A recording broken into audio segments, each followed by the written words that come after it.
Welcome, ladies and gentlemen, to Esports U. Here, we will be covering the second week of the ECC in their League of Legends series. I, of course, am your play-by-play caster for the Night Zephyr, joined alongside me, making his debut for the first time, actually, alongside me, is Rare Adam. What's good? I'm excited. I'm excited to see what these teams have. It's going to be fun. What's good?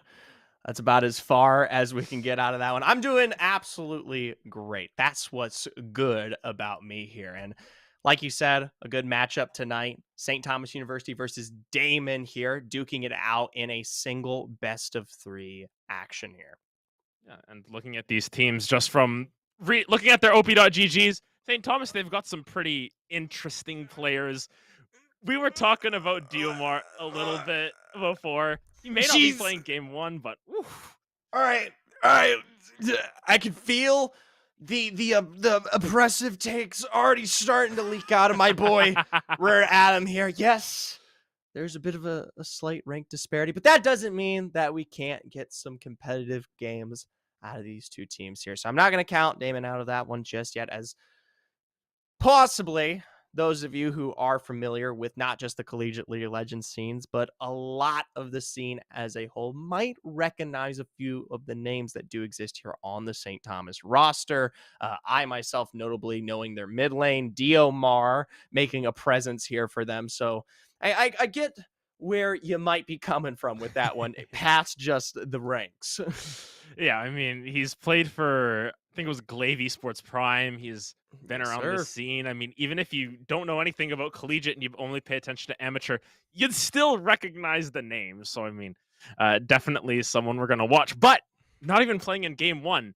Apparently, getting subbed for someone else to start us out. So, is that the key for Daemen to pick up a game?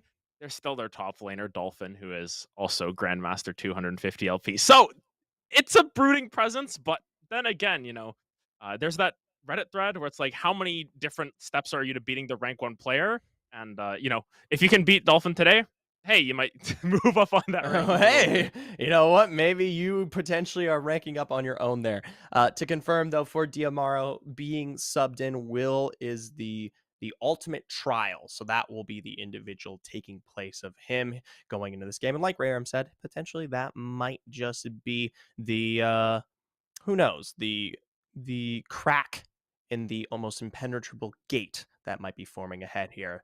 For now, though, we are going to take a look at that game one draft, get this one underway, and see which of these teams pick out here. Yeah, and I think right off the bat, there's some really strong picks that pop off the board. Specifically, Zeri. We were talking about it a little bit before our show, saying, yeah, that champion's new and she's absolutely busted. But also down in the bot lane, you've got champions like Caitlyn, Jinx, always staying strong. As well, junglers, there's like the holy trinity that you see in LCS right now in all the pro leagues. Jarvan, Xin Zhao, Lee Sin. We might just see them stick to those guns and pick those up early. I wouldn't mind seeing a couple of spicy picks come out here, but always interesting to see what these teams pick up, because at the end of the day, comfort is always going to triumph over all. It's something that I think I've said 1,000 times, and I'll say it 1,000 times more. If you like the champion, play the champion. Who cares if it's good or bad? Because whatever you like is the best pick for you.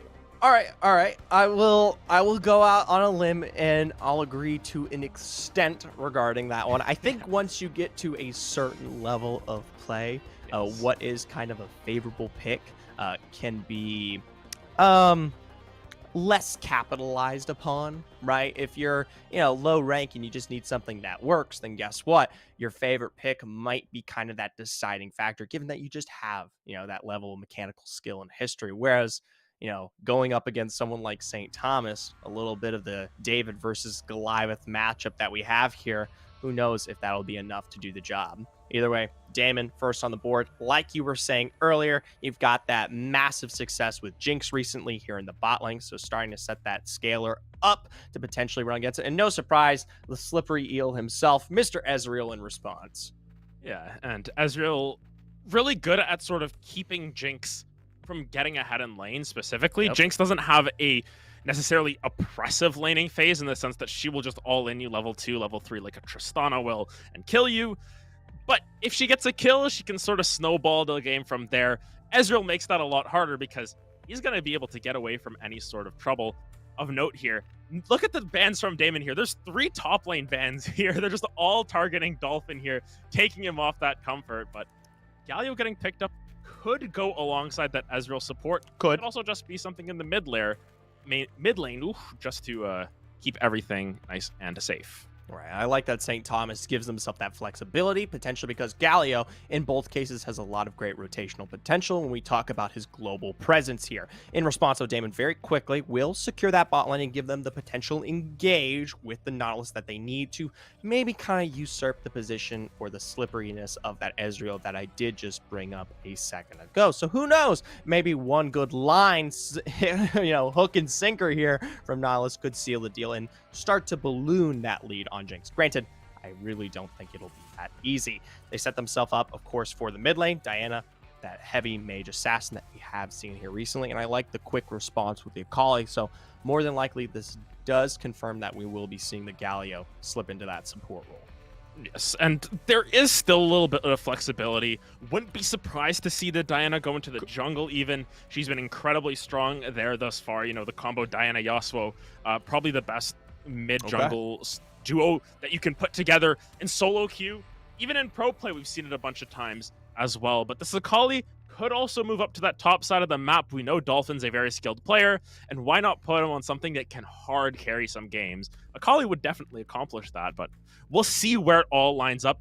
With the Mordekaiser band, though, might be telling us something there. I mean, I know that Dolphin has quite the extensive pool here, and they're going to be taking away some heavy AP mage burst in response here, as well as some heavy wombos that are available still towards the Daemon roster, especially since they, of course, notably have not drafted out their jungle at this current point, if we don't see that Diana go that way, which they are making that position for themselves. In turn, they continue to take away jungle from St. Thomas, which in a more confirmed sense has not been picked out here. Granted, the major trio is still left up for both of these teams here, so more than likely we will see 1 or 2 of those 3 be picked out. But just as I say that, the Volley Bear is taken here. Still, I would say, still potentially flexible. You could still see that volley be thrown top lane. Yeah, and I think that now that we're seeing this Graves hover, there's just so much flexibility from both of these sides. They've got a whole bunch of players that can move to different places on this map. There's Volibear flexible, Graves flexible in solo lanes as well now. The Diana jungle mid can be moved around. I mean, I don't want to say Nautilus can move top lane, but no, don't even go there. There Used to be a time where it happened, Now we're just playing with our food out here with this draft. A little too far. But the Graves getting locked in here gives you a little bit more AD threat. It gives you a little bit more burst as well. But looks like it's going to be Veigar locked in. That is kind of blind, but also if they're putting the Galio mid lane, that'd be a great matchup. Yeah, if the Galio goes through, then you have a...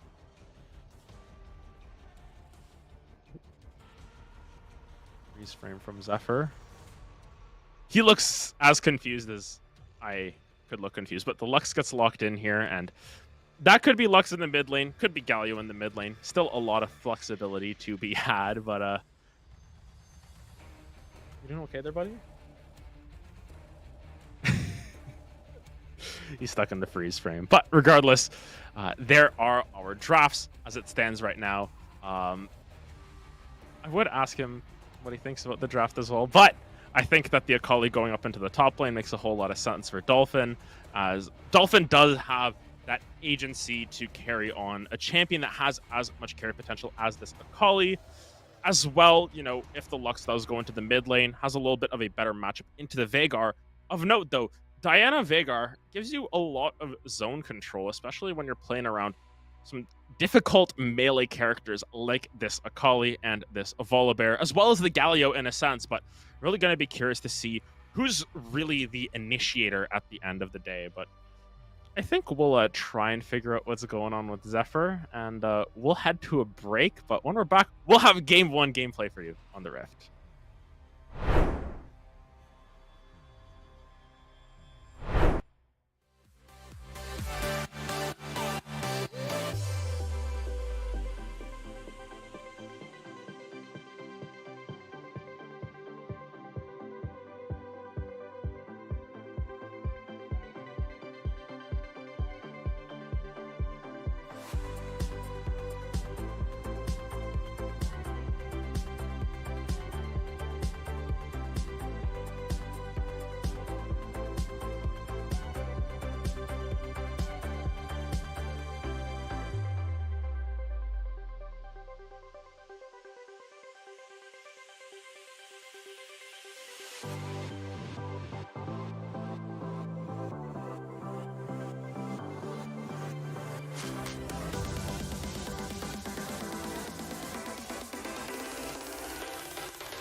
I'm just kidding with you. I'm actually back here now. Once again, I am Zephyrcast. This time, a little less frozen, of course, by my say, Rare Adam going to be the color caster as we make our way into game one here between St. Thomas versus Daemen. And Adam, please, if you would, fill me in. I was in the void for a good odd 10 minutes there. Yeah, I mean, we got the last pick of the Veigar and the Lux. We didn't really get to see where exactly they're lining up yet, so we could have Lux mid lane, we could have Lux support, we could have Lux jungle for all we know at this point. I mean, that would definitely cause another freeze in the Matrix, unfortunately. But it seems like we've got our team comps and the teams are getting ready to hop onto the Rift, so we should be good to go.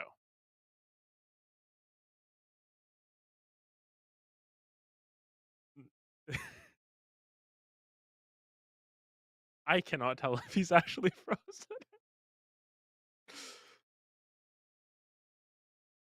I'm going to assume he's actually frozen. But in that vein, we should be heading onto the Rift shortly. Zephyr is looking very proud of himself for either fooling us absolutely once again. But regardless, we should be hopping into game right now with game one of St. Thomas versus Daemen here. Daemen going to be on your blue side, St. Thomas on the red side. And as we expected here, Dolphin going to be pulling that Akali up to the top lane there. It will be Skullduster pulling out the Lux in the mid lane. So Galio support is the answer. Might be a little bit better than what we were expecting in terms of the matchup now in the mid lane against that Veigar, because you put that Galio there, makes it a little bit difficult with the event horizon, makes it difficult as well if there is the Akali trying to go into it. But vision on that blue buff, looks like Daemen are going to be aware of how St. Thomas are starting this one out, and don't really think they're going to try and steal that away. They just want to have that information. Also, just realizing since Zephyr's in here, I get to say everything on this broadcast. So I want to thank both of these teams as well as our entire production crew for making this happen before we get underway here. But looks like everything is starting out all right. Looks like both junglers here starting on their blue buff. They want to try and path towards opposite sides of the map. So going to have some mirrored jungle starts here. What that means is that this Diana could either just opt to full clear, or she's going to try and take advantage of that Nautilus engage onto this Ezreal or onto this Galio in the early game to try and snowball this Jinx ahead. Conversely, the Volibear wants to try and gank this Graves, who has a decent amount of mobility, but is going to be incredibly difficult to get away from Dolphin up on that top side. As it stands right now, just some pretty typical laning stuff. Dolphin already starting to flex those muscles by zoning Clorox off of a lot of that CS, but going to come down on the bottom side. Level 2 has been achieved by the side of Daemen here, and it looks like they're being able to output just a little bit of damage over across onto the side of STU, but no harm, no foul in the long run.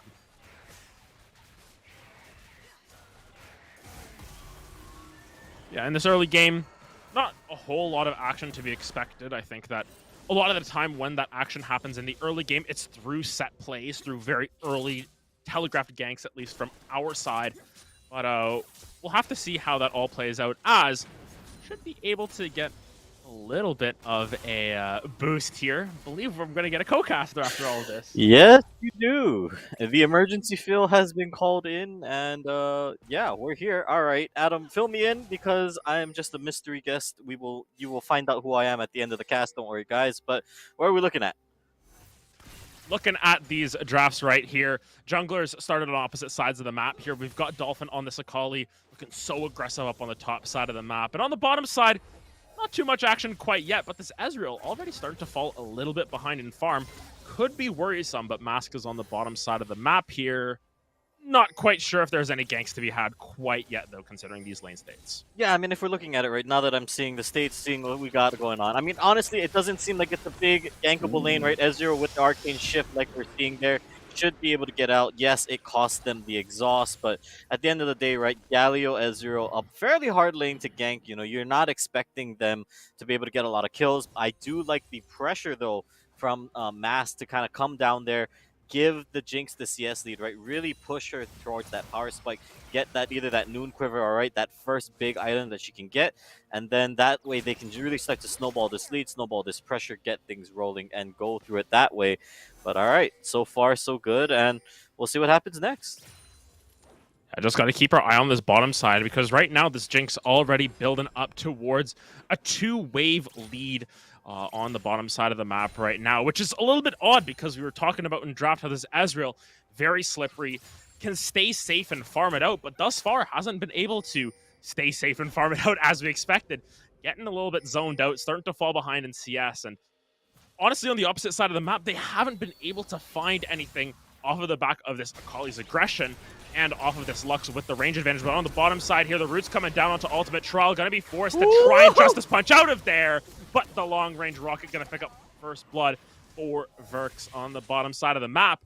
That's something we did not expect with this lane, especially with the Ezreal, but alas, Daemen strike first. Yeah, and that's just unlucky if your ultimate trial there. He goes back for the Justice Punch, right? But that little step back, right? The 1-2 pop back that Galio does before he hits out and then gets his dash out. That's actually what causes him to seal his fate, right? If he just walks it out there, there's a much higher chance that he survives. It doesn't look like it would be enough to kill, but because he does the step back, the zap hits him, the auto attack goes through, and Verx now off to a great start. We talked about accelerating the bottom lane, right? Accelerating this Jinx. Well, guess what? Now she's going to come back to lane. She's going to start stacking on that, and she's got the ability to just dominate the bottom lane state. And when you're looking at the rest of the composition, right, let's take a look and take stock of what this means across the rest of the map. Dragon control is almost just a seeded thing now if you're on the side of St. Thomas University. Just knowing that what are you going to be able to do against a Jinx that's, you know, an item and a half, 2 items up on your Ezreal? When you think about it, Ez is going to be inherently slower to scale, right? He needs time to stack this tier, right? Effective combat stats as we're seeing it, what? He's got a long sword? That's it? That's not going to be enough to start stalling out on these dragons. And I think that's why we're seeing it right now. I believe Mask should be the one to start it up. It wouldn't surprise me there. And so that's now where the question really, I think, now falls onto Ravax. Up into this top side, the Volibear, what can you get done, right? Where can you put some impact onto this map? Because otherwise, for the next 3-4 minutes, it's going to be a rough go of it. By the looks of how the bot lane is right now, I think this Jinx has it semi-frozen. She's got it on her side of the map there. Wasn't the best lane state, but mid lane here, Skullduster able to use those fancy feet, dodge away from the Baleful Strike, but at the end of the day, it's still a lot of damage coming out from that Veigar. Does have the item advantage as well, looking at it with the Lost Chapter, but Lux has those cookies, still has time to take her reset, and hopefully we'll be picking up her own Lost Chapter in a bit to even out the playing field in that mid lane. Yeah, I mean, worth noting, right? Veigar did get the early back, right? Solo Vayne main gets the cheater recall because of the fact that he has that summoner TP, right? He's able to get back to lane early. And so, yeah, Skullduster, I mean, credit to him, right? For sitting in lane, keeping his CS numbers up. He's staying relevant to the lane state for now. But all right, here we go. Engage down onto the Nautilus. But that might be a problem. Yes, it's going to be Galio taking a whole bunch of damage, tries to use that exhaust to get out of there, but DC Mask has enough dashes to be able to follow up on that. And this lane is kiltering so hard in favor of Daemen here. You can see 68 CS to 27. This Ezreal is not having fun playing League of Legends right now. The invade going to come down. It's Mazg and Yoryuchi trying to fight Ravax here, and Ravax isn't looking on the brighter side of this one. Going to be taken down as well as DC Mask. Picks up their second kill of the game. Event Horizon gonna come down, and Solo Vayne main presses that outplay button, the good old R key.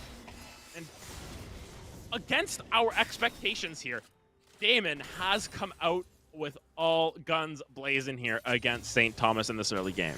Yeah, I mean, and that's just what goes from an unfortunate set of circumstances, right? From bad to worse. I don't even know why Ravax wanted to contest that, knowing what the differential is down in the bottom side, right? You see how ahead this Jinx is. Your Galio is dead.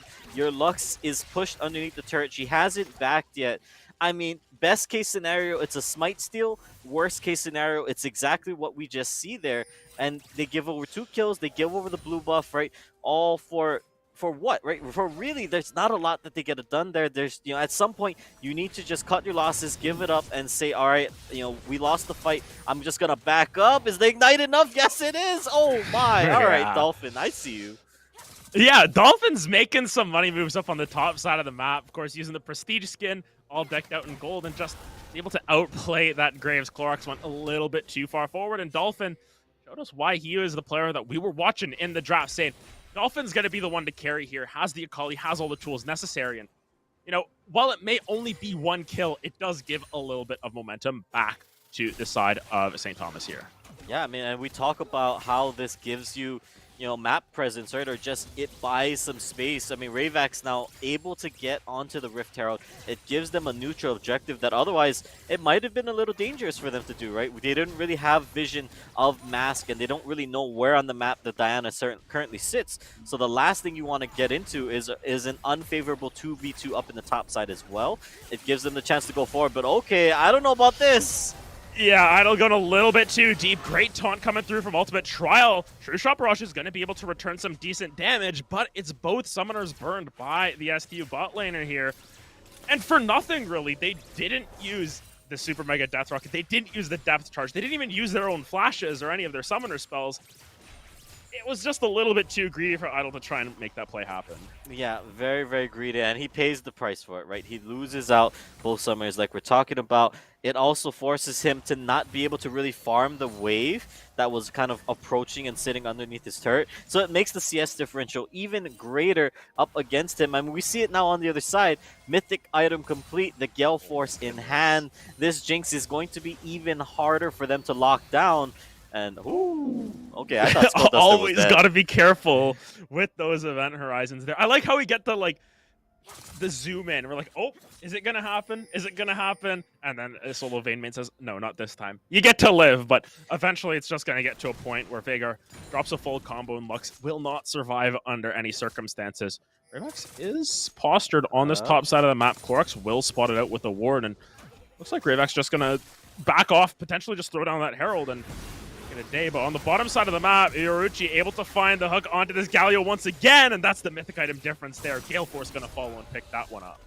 Meanwhile, though, on the top side, they're gonna dive it. They turned off the turret. There's the stun, collateral damage, and Ravax picks that one up too. I mean, overall, I don't hate what STU is doing, right? St. Thomas University, they are doing the things they need to. Although they do need to escort this Rift Herald in, otherwise this Veigar should be able to stop it. You know, yeah, you're losing out on the bot side. Oh no. Oh. Yeah, that's Dolphin just going down. The outplay button comes true, and Veigar just going to use that to pick up that kill. Yeah, meanwhile, on the bottom side, the dive happened. Unlucky for the Ezreal. But, I mean, I think that just speaks to the tale of how this game is going, right? It's a top side favorable matchup for the side of St. Thomas, but Daemen, they've got full control of the bottom side of the map, and honestly, I don't foresee much changing in the next few minutes at the very least. I mean, you're going to have to give over dragons. You're going to have to give over some of these contentions if you are St. Thomas. And maybe by the time the 4th Drake comes through, right, the chance for them to take what is going to be a Hextech Soul, I mean, that's got to be their window that they're looking at. But if they keep slipping, if they keep falling behind, if they allow this gold lead to keep blooming and the Jinx to keep getting more and more fed, I don't even know if they're going to have enough time 12 minutes out from now to get themselves back into the game. Yeah, and this is 2 dragons already picked up by the side of Daemen. They've been able to play towards their win condition in this Jinx on the bottom side of the map. If we can get the observers to toggle over to the gold here, we can see how big that difference is, because we can look at numbers and say, oh yeah, it's a 60 CS lead. But when you put it into terms of 2,400 gold at 13 minutes into this game, that brings a whole new level. That's almost a full item that the Jinx is ahead. In the early game, when there's sometimes you don't even have a completed item at 13 minutes, but Jinx going to be working on her second item already here. She's going to be really scary to deal with. I mean, if we do the quick maths here, that is actually the entirety of the gold difference in one character, right? In this Jinx, Verx is definitely, leaps and bounds ahead of his lane opponent, sure. And that is also, I think, something to be worried about if you are on the side of STU, because, I mean, looking at it here, right, Rayvax, he's a Volibear that's going for Trinity Force. Okay, wait, hold on. Let's see if Dolphin actually gets this. No, he doesn't. Oh Goodbye. my goodness. Oh, okay, Ignite. Dolphin will trade 1-for-1 at the end of the day, but not the cleanest dive I've ever seen. But Yoruichi looking for that pull. It's going to be the Moonfall onto the Galio, and Verk's going to pick up another one. The fact that objective bounties are already coming through for this side of STU sort of tells the story, as Skull Duster here going to be in a little bit of trouble. Will be in that cage, but Rayback's going to try and move forward. DC Mask able to land more damage down, and unfortunately for the Volibear, he is the one to get caught out. Thought he was catching out that Veigar, but unfortunately that is not the case. Yeah, that was not how that was going to play out. I mean, I'm very curious about the outplay flash that was used there to try and, I think, maybe cut off Veigar from using the Blast Cone. But at the end of the day, it ends up sealing his fate even more by putting him closer in range up against DC Mask. And now, I mean, looking at it here, just under 6,000 is the gold lead, and that's where we're sitting. And to finish up the point earlier that I was talking about, it's not a very tanky Volibear right now yet. So when you're looking at the rest of the team and the rest of the squad from St. Thomas, it almost has to be that they're going to need to assassinate and delete this Jinx off the map with the Akali, or else they're, it's all hope is lost. The doom and gloom scenario comes through where this Jinx has the protection, has the ability to put people between her and the rest of the team to just stay alive and to just get damage cross and to just really put things in their place. I'm very curious to see what STU does next, but could be a catch. Dolphin able to dodge away from the hook, will get hit by that depth charge. Is in the shrouds though, so has a little bit of safety. Rayvax though taking a whole bunch of damage. Gonna be Dolphin getting out through the Veigar, but it does not matter. Veigar will take it down with that primordial burst, and under the tower as well, the Moonfall comes down, and Daemen are able to find 3 on the top side of the map, and once again, out of nowhere, they're just able to find these fights, able to find multiple kills, and looking for that second Rift Herald. They're about to break this game wide open. Yeah, I mean, I like the idea there from St. Thomas, right? It's the goal of get some vision control down. Maybe they look to claim the Herald. Maybe they look to claim some of that objective bounty gold for themselves. But ultimately, what ends up happening, right, it's because they don't have solid vision control. They're looking to establish it, sure. But then because they're just walking across wards left and right, the vision from Daemen was there. They knew every move that was happening as that one played out. It causes them to be in a really rough scenario where it's just a pick, it's just a catch, and now it could snowball into 2 turrets potentially if they want to escort this Herald all the way through. It looks like they will not. They'll opt to just take away some of the jungle instead, but it's still more and more gold aside. It slips the gold difference. It slips the advantage even more in favor of Daemen. And this time, it's not just the side of the Jinx. Now you've got the Veigar in play. Now you've got the Diana in play. And, all right. It's just more and more things going on in this matchup. Yeah, it's just completely kiltering towards the side of Daemen here. They've continuously found these fights that, in a lot of ways, aren't necessary. I think that they're trying to overplay their comp a little bit too much, and in that regard, this Akali isn't able to just scale, pick up her second item, be able to assassinate this Jinx in the backline.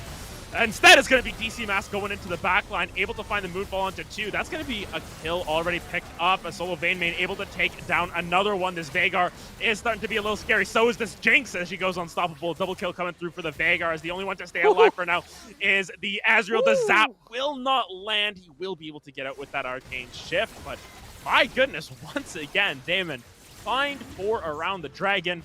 That gold lead, it was 8,000, is now 9,000, and looks to continue climbing as they've got a tower prime for the taking here in this mid lane.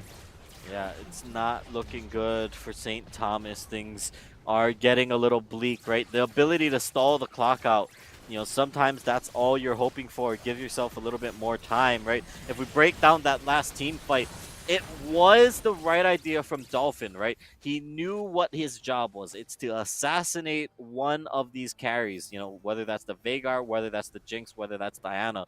But unfortunately for him, the other side of the fight, you know, his tanks get popped so quickly, right? Because they don't have enough stats yet under their belt, that nobody else is alive. And the kite back, the ability for the rest of the team on Daemon to protect each other, to sit on top of each other and make sure that the Akali can't get all of her burst off at once, it gives them the option. It gives them the ability to stay alive just long enough, right? We saw how low everyone was getting in the backline, but unfortunately Dolphin falls just a touch short, not able to get the kills, and what ultimately ends up happening is it's just a team fight wipe across the board.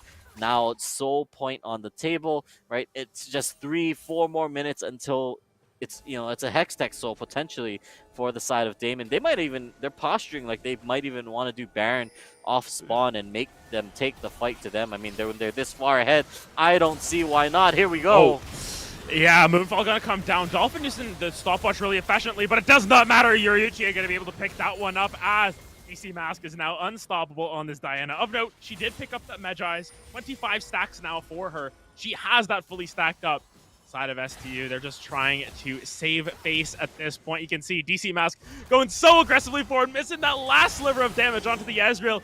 He will go down in the end to the Diana, as Veigar as well going to pick up that kill onto the Volibear. Once again, another 4 for 0. This time Skull Duster, the one to live to tell the tale. But honestly, at this point, the game's looking pretty over for the side of STU. They've fallen pretty far behind here. It's 12,000 gold now at the 20-minute mark. Yeah, well, let's see. Dolphin, give us your best impression of a comeback play here. Let's see it. There's one. Dolphin There's the gonna ult. use one half. Will it be enough damage here? As no, does not look like it. Oh, Ultimate trial, standing there, and So production has notified us that STU did lose internet there, and I believe we have hit this point where the internet has dropped. And yeah, I think the main issue is they can't even pause the game because they've all disconnected, which is bringing a little bit of an interesting spin onto things, because at the end of the day, if you're not connected to the game, if you don't have internet, how are you supposed to pause the game, right? So that's probably the situation we're in right now. But unfortunately, yeah, seems like their internet dropped out. And I don't know if that would have made a difference in that kill, because it looked like he was going to be able to survive when all said and done. The taunt can stop the TP. Yeah, it could have gotten them a kill. It could have gotten them a comeback, a little bit of it. But yeah, I agree. Definitely not fortunate. And already, with the difference that bad, the Baron taken, it's hard to say if anything really would make that much of a difference at this point. If you are STU, maybe this is the metaphorical and the literal reset switch, right? Just go back, start over, right? Take the L and see what you can do in game 2. Who knows? Maybe that'll help, but it's really hard to say. Yeah, and as it stands right now, of course, my co-caster Zephyr, he was having internet issues. That's why K-Tad is here to, of course, fill in. Thank you very much for stepping in. But seems like everyone's having internet issues. It's like Oscar night in the LPL like 6 years ago where no one wanted to win, except it's just that way with Comcast. And I mean, I'm sitting up here in Canada. I'm like, hey, everything's good for the first time in years with our internet. But everyone else is unfortunately having those issues. So for the time being, we're going to wait until we get some sort of resolution in place. But we're going to take a break. And when we're back, hopefully we will have the resumption of Game 1 between STU and Daemen College. Don't go anywhere. You're watching Esports U.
Welcome back, ladies and gentlemen, to Esports U.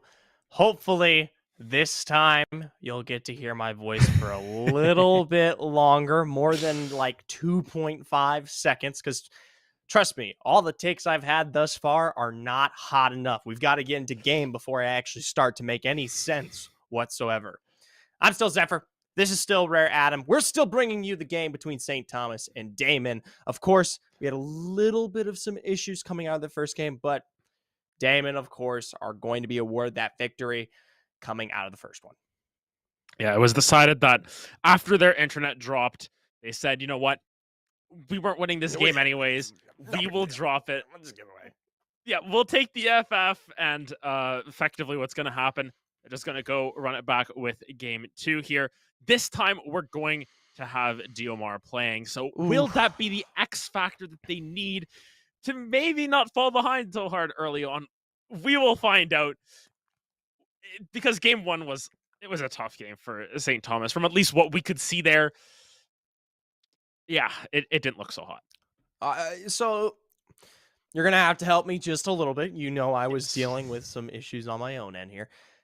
Describe to me a little bit of where that issue may have started for St. Thomas. Granted, who knows? It might have just been lag. But if we're taking this from a competitive standpoint, Yes, give it to me. It very well could have just been lag or something. Don't say that. We can't assume, but we'll shake it up to chalk lag. it up There you to, go. Yes, we'll put it up to lag to save face. But at the end of the day, it was that bot lane getting so far ahead early on that jinxed such a pivotal part of that bottom lane. The Ezreal wasn't able to make up any of that ground. The Galio didn't really accomplish a whole lot, wasn't as tanky as I think we expected. And after a while, the Diana was able to get a couple of kills and start to just run the map from there. The Veigar as well in the mid lane. So this time with our new draft, Diana, no, you're not getting that. That's taken off the table. With Diomar back in here, we'll see if that's going to be the X factor that they needed to right the ship here for St. Thomas. Diomar is one class act himself, but I think you bring up some good points regarding mistakes that were found in that bot lane. So I think it's very important that we don't just say, oh, Diomar is here, we're going to game 3. Daemen still have the potential to close this one out strong and take us to a 2-0 victory, which would be huge because we set this one up fairly early on that it's our, David versus Goliath matchup. Anyway, draft underway here. St. Thomas there to be first on the pick. They go for the Jhin this time around. And Jhin getting picked up is a little bit different from the last identity they had. Of course, you can see the Caitlyn, the Jinx, the Aphelios banned out. Those are your top 3 AD carries right there. Then you've got Jhin, and then you've got Senna. So by the hierarchy of AD carries, some people prefer the Vayne over the Jhin. Doesn't seem to be the case here. It is very standard to see that Jhin followed by the Senna quickly after. The Senna, though, interesting combination because generally you don't want to farm with the Senna. You want to do that fasting Senna. might see the Tom Kench come through. You might see the Galio come through. You might see some more interesting things in that bottom side. So we'll see who's going to be taking control of that Senna, whether it will be Verx or if it will be Yoryuchi. Okay. And the Lux is once again picked out here. This time it's going to be playing into the hands of St. Thomas. If you would humor me, let me know where did that Lux end up when it was in Daemen's hands? Where did they finally put that baby? Well, the Lux actually was in St. Thomas's hands. They did give it to Skullduster, but it was mid lane. So it was mid lane into the Veigar. Okay. Not a whole lot they could really do with that at the end of the day. So we'll see if it's going to be Skullduster taking that Lux once again, giving you that Jhin Lux combo, root into root. Pretty straightforward stuff. But the Lux could also go into that mid lane. We know DMR's a very strong player. We know Lux is a very strong champion. You know, put 2 and 2 together. Is that the recipe for success? We'll find out. Right. Nautilus to kind of wrap up what we'll be seeing in the bot line here for Daemen. It's going to take a little bit of time, especially because you don't really usually see the Senna actually able to capitalize on much of anything. Granted, Daemen could be looking for potential rotation, but if we compare this to what we saw out of them when they were playing with the Jinx last time around, you have the Not swing forward, and guess what? It's a secured kill pretty much no matter what, especially after you hit what is, your ultimate rotation at 6. This time, it's going to be a little bit of a climb. That Senna's going to need some stacks to her name before she actually can put anything on the board. Yeah, and by the looks of it here, it seems like Verx is going to be farming on this Senna, and while farming Senna is still quite good because Senna's a very strong champion. Putting a 20% slow on her Q, that scales with your AD. Not the smartest buff by Riot. I'm going to say it as a Senna player. She's pretty broken right now. But you don't get as many stacks when you're farming. Thus, you build a more traditional AD carry build. Kraken Slayer, you see attack speed coming through. You really need to output that damage. You're going to still be at your max range, though. You're not going to have as much range. And now with the Morgana thrown into the mix, I have no idea what's going on anymore because I think just go mid. It could, but it'd be a weird. It's Morgana mid lane. It's not as standard anymore. So Daemen, I think they've got something up their sleeve. I just don't know what it is. I don't think we know what it is quite yet, but that's an interesting pickup in the top lane for Dolphin this time, or in the mid lane. Yeah, potentially could come through another time. We all know how Broken Streamer can feel or be to play against, and always will be that major macro issue that a team will have to find some way to respond to. Granted, a little bit one-dimensional, but hey, sometimes it's just the stat stick that gets the job done here. They'll wrap this one up with, I believe, that will be that Victor pick. We're still just waiting for the final last confirmation. And yes, no surprise, a fantastic strength, especially when we see that in the mid lane. This will confirm that the Lux is going to be the support here for St. Thomas. And the Victor, like I said just a second ago, is just a massive, heavy-duty mage scaler that has been dominating across the board here recently. Yeah, and with this last hover, I have no idea what's going on anymore. This is where it gets confusing. Nautilus top, potentially. Throw that Morgana into the bot lane. Hot take, this could be Morgana jungle. Jungle. I'm not going to go against Morgana jungle. I think that's definitely a potential. I think that is what is likely to happen here. We're going to get Senna Nautilus in the bottom lane. Clorox had a decent game on the Graves last time out. And now the mid lane here going to pull the Kassadin into DMR's Victor. Kassadin has done well traditionally against the likes of these mages in the mid lane. So given that opportunity to scale alongside this Victor, will equally scale into that later stage. And it comes down to skill. But, we haven't seen DMR yet. And we know that DMR is that X factor. We talk so much about it because we have these expectations. Will it come to light? That's for us to find out, Zephyr. Yeah, absolutely. I will wrap that one up by bringing the Kassadin into the discussion here for Daemen. I think if you have someone who is as aggressive as Diomar, who's looking to play into that hyperscaling late with the Victor, I think the Kassadin's a great pick into this, the anti-mage ability, and the fact that once he does kind of hit that 16, it's not a ticking time bomb. I don't think it's as impressive as it has once been, but it still is very, very strong, especially into a lot of this composition here. Granted, you have a little bit of a counter in some of these picks and their survivability, but in a majority take, I think it's a very good draft for running up against the Titan that is Diomar here. He's not just going to get a, get out of jail free card. He will be pressured all game long. Yeah, there's going to be this consistent pressure from the jungle even. This Morgana jungle comes out of the jungle with her bind. All of a sudden you're like, I can't move. What's going on here? It gives enough time for a lot of follow-up. So that is, of course, if the Morgana goes jungle, we could just be in for an absolutely crazy draft, right? Who knows what happens, but I think 95% sure it's going to be Morgana jungle. I think we can put it to that, at least for now, but we've also got to keep an eye on Dolphin, because in that top lane, had some good looks on the Akali. It wasn't quite the performance that we were expecting. Was it lag? Was it nerves? Was it... Who knows? There's a whole bunch of factors that we don't know, but at the end of the day, this time around on this Tryndamere into the Graves, it's going to be difficult for this Graves to exist, because level 6, you go for those fountain or those tower dives even, you can't kill the Tryndamere for 5 seconds. That's what he does, and everyone starts to smash their keyboard in anger after that one. Well, hopefully they don't get too angry here, because potentially there's a lot of mental still left to be played, as this may not be our last game. St. Thomas has all the world to roll this one back and potentially take us to a game 3. As for us here behind the desk, we are going to be going towards a short break as we make our way through spectator delay. So stick around and stay tuned for what could potentially be the last one of the night.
Welcome back, ladies and gentlemen, here to the Esports U broadcast. We are, of course, bringing you the ECC LoL regular season week 2, and finally, we have made our way towards the Rift. If you've forgotten, I'm still your play-by-play caster, Zephyr, and alongside me is the lovely Rare Adam as my color. Yeah, we get Zephyr to cast the game. Let's go. Yeah! The internet did not go boom on him this time, and Please we are... don't say anything. I swear, Yes. The more you talk about it, you increase the chance by like 1% every time. What do you mean? What are you talking about? Hey, I don't know what you're talking about. There you go. Smooth. But regardless, on to the Rift we go, and both junglers. It's going to be an interesting matchup because Viego, very strong as a jungler, has that reset potential all the time, and Morgana, she has a very quick clear, but she's not really seen as a jungler who's going to just massively outplay you on every stage of the game, and already going for an invade. St. Thomas looking to capitalize here on this red side start. We know that the Morgana is relatively weak when it comes to the pacing and survivability within the jungle here, so maybe that little bit of health damage will delay what we see out of Mask here. Granted, Vivax does need to find his way back to his own jungle to make sure that he stays on something. Surprisingly, I actually don't think it's going to affect that much. Yeah, I don't think it matters too much in the end because Graves still stuck around to give a couple of those auto attacks, but of note here, Ravax has the Grasp of the Undying. That is not a rune I think I've ever seen on Viego jungle here. Normally seen as a lane rune, you're proccing it a lot on your enemies, but in the jungle, you don't really get the value out of it. Would have expected something like the Conqueror. Even the press the attack if you were feeling really spicy, but very often it is that Conqueror to get as much healing as possible. Taking a look here at Daemen in the bot lane, continuing to find some level of control that they were known for coming out of Game 1 as they're taking advantage of the pressure you kind of get from the threat being that Nautilus. It is something that I am surprised about. Typically, I would assume, Jhin Lux, heavy poke, a lot of consistency when it comes to the damage, especially as early as the first couple minutes of the game, might be able to push back, but that's just not happening. Yeah, the push is going in favor of the center right now. And, we talked about how she's not going to be getting as many souls. She's going to be more focused on, if she's getting any souls, taking them from the champions, not from the minions, and looking for plays that way. But Mask is on the bottom side of the map. I don't know if there's much of a play here because of how pushed up this lane is. It's going to be down to a Yoruichi hook, if anything. He might find it. He is sitting within that bush, but given the positioning within the mini wave as well as that ward that comes down there, I know that St. Thomas is playing with as much respect as possible. Still, Mask, no time wasted, will find that Morgana all the way over towards the scuttle, keep the presence up in the jungle, even if they can't quite find any game. And now it has happened to the opposite end here. Daemen has seemed to have lost connection completely. Man, this is the most cursed broadcast. Every single team just can't seem to get their internet right. I mean, even the caster team can't get her internet right half the time. Over here. It is Rare, it's your turn, by the way. You're the only individual. Actually, you know whose turn is? It's production's turn. I mean, that's the worst thing to happen. If production starts disconnecting, then we're just completely lost. We're floundering around and we're like, are we supposed to be able to see the game? Like, what's going on here? But yeah, unfortunately, it seems like there are some connection issues there. Hopefully get those sorted out as quickly as possible. But yeah, in the early game, not much to talk about quite yet, apart from the apart from the early invade. There hasn't really been much action. So I think that's the worst part about early game pauses, is that we try and talk about stuff and we're like, wow, the game paused at 2 minutes. What could be happening here? Not much, ladies and gentlemen. We haven't even seen the game start. Yes. So game paused here. I'm not quite sure if there's anything much left for it to say other than the fact that we hope it comes back fairly soon, right? I believe we might be able to throw this one. I would hate to do it, as I feel like we've been off air, but it looks like we actually do have word that Daemen were able to find their way back onto the Rift. So we're going to be jumping right back into the second game here between these two squads, and I couldn't be more happy. Oh, man. We dodged a bullet there, to say the least. We dodged Jin's fourth shot at all costs, but yes, back into the game. I mean, what were we going to talk about at 3 minutes? We were just going to sit here and be like, yeah, how's the weather out there? Yeah, that's pretty good. But now we get to look at the weather of this bot lane, and it's a better performance already coming out from Idle and the Skullduster. Mind you, haven't died yet. I was going to say, we are slightly pulled back here as that ward just comes down once again. So getting a little bit of some repeat action, the rotation Mask back onto that scuttle. So some deja vu for the next, 30-odd seconds, but yes, I'm gonna get a quick pause there. As there, that's that DC, there we go. Yes. Everyone's back into it. Yeah, we did deja vu for a little bit there. Yeah, it's hard to notice because early games meld into each other, but now here's the play. Ooh, look at the bind found there, straight into the dredge line. Gonna force that flash out, but not enough. Still finds his way under turret. They're gonna go for the complete chase, of course, as they've got the tankiness of that Nautilus to confirm that kill. And once again, Daemen on top, straight in the spot lane. Yeah, they somehow, some way find that play without using either of Yoruichi's summoner spells of note. No exhaust coming down to try and slow down the Jin, but Sana able to get down that damage and pick up that kill. And I mean, it's just the classic caster curse. I say, you know what? Yeah. Idle's doing great in this lane. Idle dies right away. So, anytime I mention anything about anyone, it's bound to be bad news. It's Solo Vayne main. Now, he doesn't quite have the Rift Walk yet, so he is going to be forced to blow that flash. This is very nice for St. Thomas if they want to make a potential re-engage. Diomar, Bolt, and ReviveX have their flash, but Mask is quick to assume a shadow position here, potentially to set something up, but more importantly, maybe you just give some control back to Solo Vayne main here to make sure that Diomar is consistently punished in this lane. And that's what I really like about what Daemen's doing right now. They know there's a lot of strength that can be found through playing in Diomar, and they pick a champion that, one, especially after he hits 6, cannot be capitalized on by jungle gank, and then on top of that are constantly forcing that wave and trying to minimize what pressure he may have. We'll say though, Diomar doing a great job, still sitting at what is now a 3-wave advantage over Solo Vayne.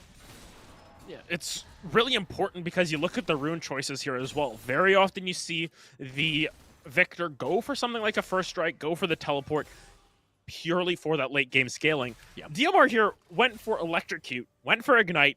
He's looking to get as many kills as possible, as early as possible in this lane as well. So curious to see the adaptation in terms of runes go in a more aggressive setup, and we'll see if it ends up paying off, because right now, solo Vayne main, no summoner spells. This is your time to shine if you are DMR, to get your team back to even state, despite it only being a 1-kill disadvantage. Looking again, Mask back in this bot lane. There is no vision to warn this. It's a great light on the bind, and no one is locked down here. Even still, Daemen will continue to follow this one up with no CC. A big flash from Yoriichi to get the guaranteed root down. Verix going to pick this one up as another root. Secures our Lux under turret. Once again, are not picking up a majority of that damage, which... Ooh! The final turret shot does land. This is a big shutdown, but it is going to be thrown into the hands of Skullduster. Either way, a 3-in-1 Senna now. Yeah, the 3-in-1 Senna is definitely not something you want to see in that early game. You know, we talked about how Senna very reliant on scaling, and you know how you accelerate scaling? By killing the enemy. Yes. Get kills, get rich, get scaled, and that's basically what's happening. And Scrooge of note, McDuck. Scrooge McSenna? Is that what we're doing? Yeah, Scrooge McSenna in the bot lane, just hoarding all that gold for himself. Like I said, that's going to accelerate here, but feel free to hold your thought, I guess, actually, now as ReviveX is potentially looking for this. This is bad timing, though, for St. Thomas. They're nowhere in control of the wave state, and as a result, they don't really have a crash at all. Clorox going to spot this one out, and look, Yoriichi, he's also rotated up as well to potentially capitalize on this bad rotation. Back in ReviveX goal, Solo Vayne is also available. He has that Rift Walk to find his way in to the Tri-Bush and pick up the first kill here. Undying Rage to start off his Dolphin will go for the big flash, but the Rift Walk comes through either way. We'll see if he can get the reset. Is one more here. Doesn't quite have the damage as, yes, Dolphin will find his way out, but still, Daemen in a great control here. Yeah, Ravax just a little bit too far forward there. Walked over a control ward. I don't know if he noticed it, but now DMR in trouble. I mean, there's not much to say there about that one. He's already gone, wiped from the rift. Whew. And now, we talked about a scaling fed Senna.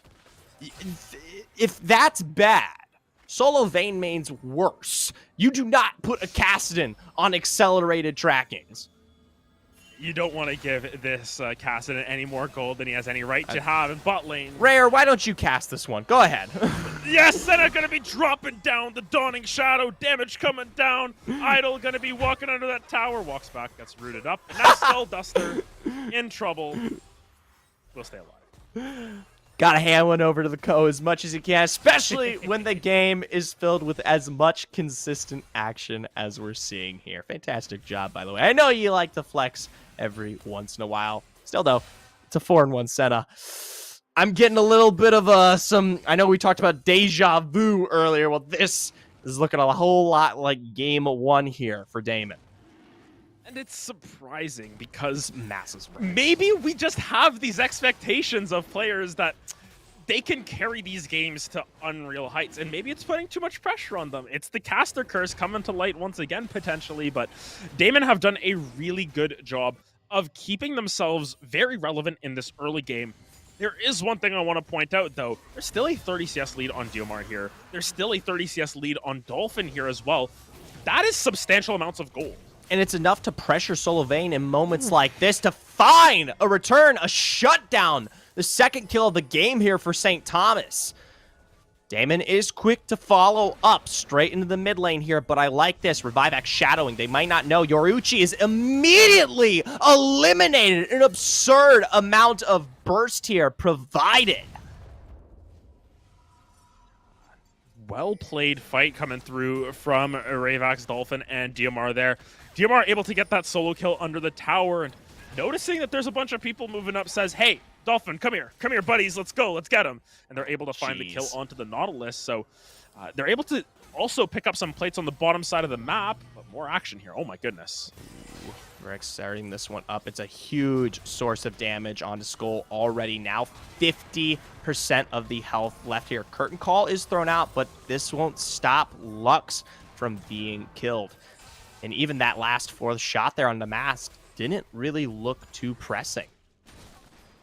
Still had a lot of health there for Mask. I mean, dodging away from him, dodged the same way 4 times, you know. You've got to hit at least one of them, gets the 4th shot, but at the end of the day, this Morgana's done a great job of having this consistent pressure on the map. You can see 0, and 6 has those 5 stacks on the Dark Seal as well, so the Morgana jungle able to keep pace, if not outpace, Ravax in this early game thus far, and it's surprising considering he said, you gotta be careful when playing the Morgana jungle. She can fall into the pitfall of getting invaded on repeat.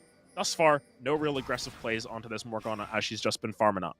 I will say something that St. Thomas does excel, pretty great at is the fact that their fundamental clear is so much quicker and more refined than Daemon, at least what I'm seeing from Dolphin, Ravax, and Diomar, right?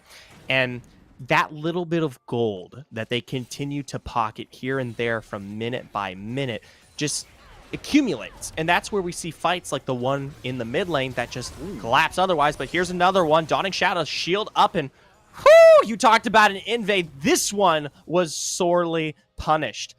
They're not that far ahead. Yeah, it's still a lead for the side of Daemon, but oh, DMR. He's more than fine there. They cannot quite chase it. I think Yoruichi has learned his lesson from last time, running directly into the victor. Not quite the best of ideas, and that's kind of what we were building up to before Revax kind of played against our narrative here, as the gold does amount to something. Either way, Clorix Dolphin, a little bit of trades back and forth there. It still won't really amount to a kill. Potentially a dive with the wave under turret. We know the Undying Rage. That's where we do see the Ghost come out here. Is going to be targeted by turret directly as Clorix taking a majority of this one. Blast back with the collateral damage. Rage is still in availability, but he goes straight back into turret, and that will be Dolphin down, his first death of the game here. On a little bit of a peculiar play as well, because Clorox still had that ultimate to be able to gain a little bit of distance. Dolphin just sort of tried to pull the trigger and didn't quite have the damage, didn't have the Noon Quiver there quite yet. I believe was only sitting on the Berserker Greaves. So those auto attacks, they were kind of tickling the Graves and just a little bit too aggressive. Also, you have to take into account that things like the collateral damage did kind of break apart that wave, in addition to the damage that was provided overall from Clorix, so that might have assisted. Now Solo Vein main, though, punished for being a little too far forward. Going to be able to dash out of the Chaos Storm, but straight into the hands of Revivex. Will be hit by that Dark Binding immediately as the Heartbreaker comes out. It's not quite in a good range. There's now Yoruichi in play, means he will escape to the tier 1. So, while we are seeing quite a dominant start from Daemon, it is these little mistakes that keep St. Thomas within the game here. I think the biggest difference here is just having DMR in this mid lane, having this force to stand up against Solo Vein main. You've seen a little bit of aggression come through from this Kassadin, and it's being punished every single time. Granted, it's not a huge advantage for DMR thus far, but look at the CS numbers. 119 CS on this Victor to the 73 of the Kassadin. They've been able to find punishment when they have the opportunity. But speaking of punishment, ooh, great ward. It's a nice ward, but got to be a little bit careful here. They're spending quite some time. Granted, it is to find priority, but hey, just missed it. It is Revivex and Dolphin finding the solo here on to Clorox. Now, this is going to guarantee first turret found for St. Thomas University. The trade will, of course, be this Hextech Drake here on the bot side, knowing that they have that information regarding the jungler. And having that dragon now taken down, gonna make sure that... Oh, wait a sec! Jin stole it. Jin found the steal there for St. Thomas. So overall, it's a massive win for St. Thomas. There is no equivalent return here for Daemon, and that's gotta suck. At this point, like, they have the kill lead, but that's the only thing that they can say they have the lead in right now. This Senna is 5-1. She's still a force to be reckoned with, but all of a sudden, you know, Dolphin and DMR have started to turn on the Jets. They're starting to come into their own here. You see the Luden's complete on the Victor. We'll see likely the Gale Force or the Kraken Slayer complete on that Tryndamere as well in the next little bit. They're looking to start to take this game by storm, and that solo Daemen's got some crazy damage. I don't know how this is going to end. Ooh, nice root is found there from Mass stepping in, but Revivax, a great shadow of play in the jungle. Shell Shackles will come back and just barely find the full stun there to secure the kill. So while Diomar was able to find his way out, Revivax, his sacrifice, is taken advantage of. There is no wave to potentially find this tier 1 in the mid, but with the next crash, maybe.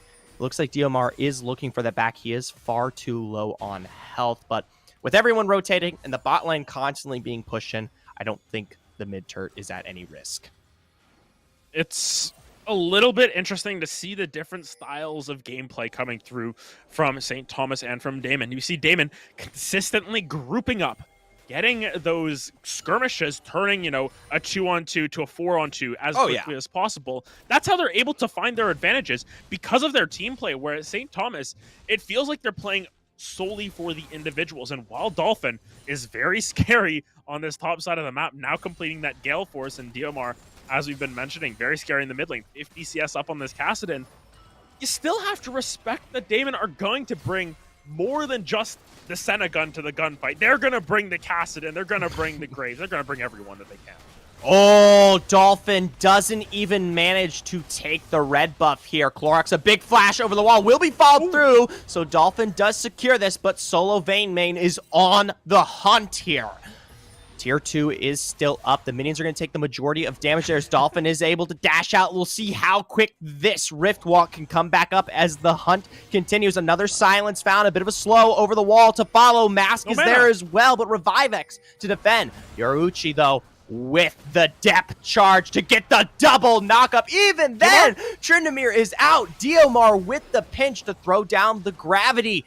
Now, our big Senna finally in play. Going to be taking it toe-to-toe right against Diomar. He's going to throw that Chaos Storm to push it back as the teleport now to find it into the Tribush. Yoruichi will be the first to fall, but Diomar is obliterated. 2 members of St. Thomas down as Dolphin walks away.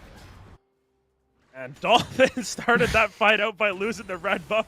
Picks up the kill onto Clorox, and that skirmish lasted so long that Clorox able to rejoin that fight at the end and saw what the Senna can do. She is fed, to say the least here. With that Eclipse already complete, DMR didn't stand a chance at staying alive, but meanwhile, on the bottom side of the map, St. Thomas are able to get that tower on the bottom side, and yes, you lose the fight, you lose 2 members. I want to say one of your most important members goes down there, but you save the bounty on Dolphin, and you pick up that bot lane tower, so St. Thomas make the most of the situation. Right, but it is a little bit of a pressing mistake. It could have gone far worse there, and I understand you pull for the red buff and you play as aggressive as you can there into the enemy jungle, but a lot of unnecessary death, especially the one being found there directly onto Diomar. That is not what you want to see, especially out of something as hefty as a carry here for this Victor. Yoruichi, though, might be punished in just the same way. Gonna have to throw the dredge line into wall to find to safety. Mask blocking 2 of those curtain call shots. He will be out of this one, but with the majority of his health down here and the dragon up in 38 seconds, I wonder if he has enough time to make full reset.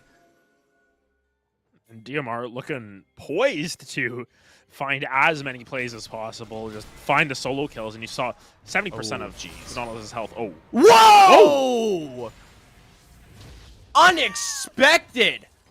Unable to get the Undying Rage off, and I'm not surprised. That was a huge source of burst. The damage, unprecedented there. Now, it is a 4v5 in the face of this dragon. A massive wave crashing into tier 1. Your Jhin sitting at 1/4 of their health, and now Rift crashing. Daemen have taken this one back in record time. It's control over the map. While it's not the biggest pick to get that kill onto the Tryndamere, they're able to drop down that Rift Herald. They're able to get this dragon. DLR's looking for a steal, though. No steal, though, will be found. They've learned their lesson. The smite is secured here for Mask.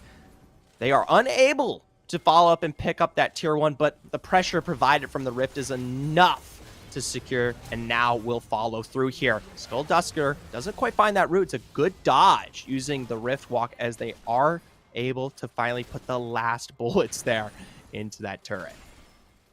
Picking up that mid lane turret opens up the map so much more for the side of Daemon. They're able to rotate around a lot easier. However, you look at the side lanes here for the side of St. Thomas. Those are the towers that are down.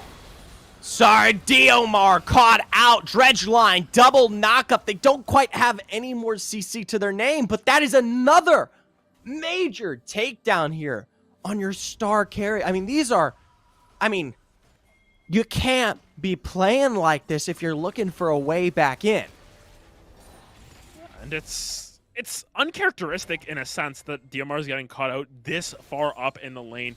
Just seems like they're getting caught with no attention to this Nautilus, but give credit where credit is due. Lots of damage coming through from this Senna, from this Kassadin at this stage. They have been given, 5 and 6 kills respectively.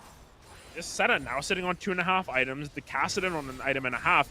This isn't something that you can just ignore. You can't just say, yeah, I'll one-shot them when the time comes. They're scaling quite hard, and you've got to be careful because any sort of picks, if you get 2 or 3 of them, that could lead to a Baron, that could lead to a push, and all of a sudden your game starts to fall apart instead of saying, yeah, you know what, we've got this in the bag, we've got the scaling. It starts to fall apart after that. Right. And here's the thing, I just think it's a lack of respect here. We already know they can provide just a buttload of damage. We can see their items. We just have that analysis from watching the game as a whole here. But still, St. Thomas continue to step into play without any regard for it. And Daemon, they've drafted a composition that is so good at going for the individual soul takedown. And given that, you've got that 5-2 cast and 6-1 Senna here for Varix, I mean, you just can't be making moves like that. Once again, though, Dolphin looking to fight out here. And Undying Rage is going to be utilized. Double flash. He will pick up the kill here onto Clorax with such an aggressive rotation.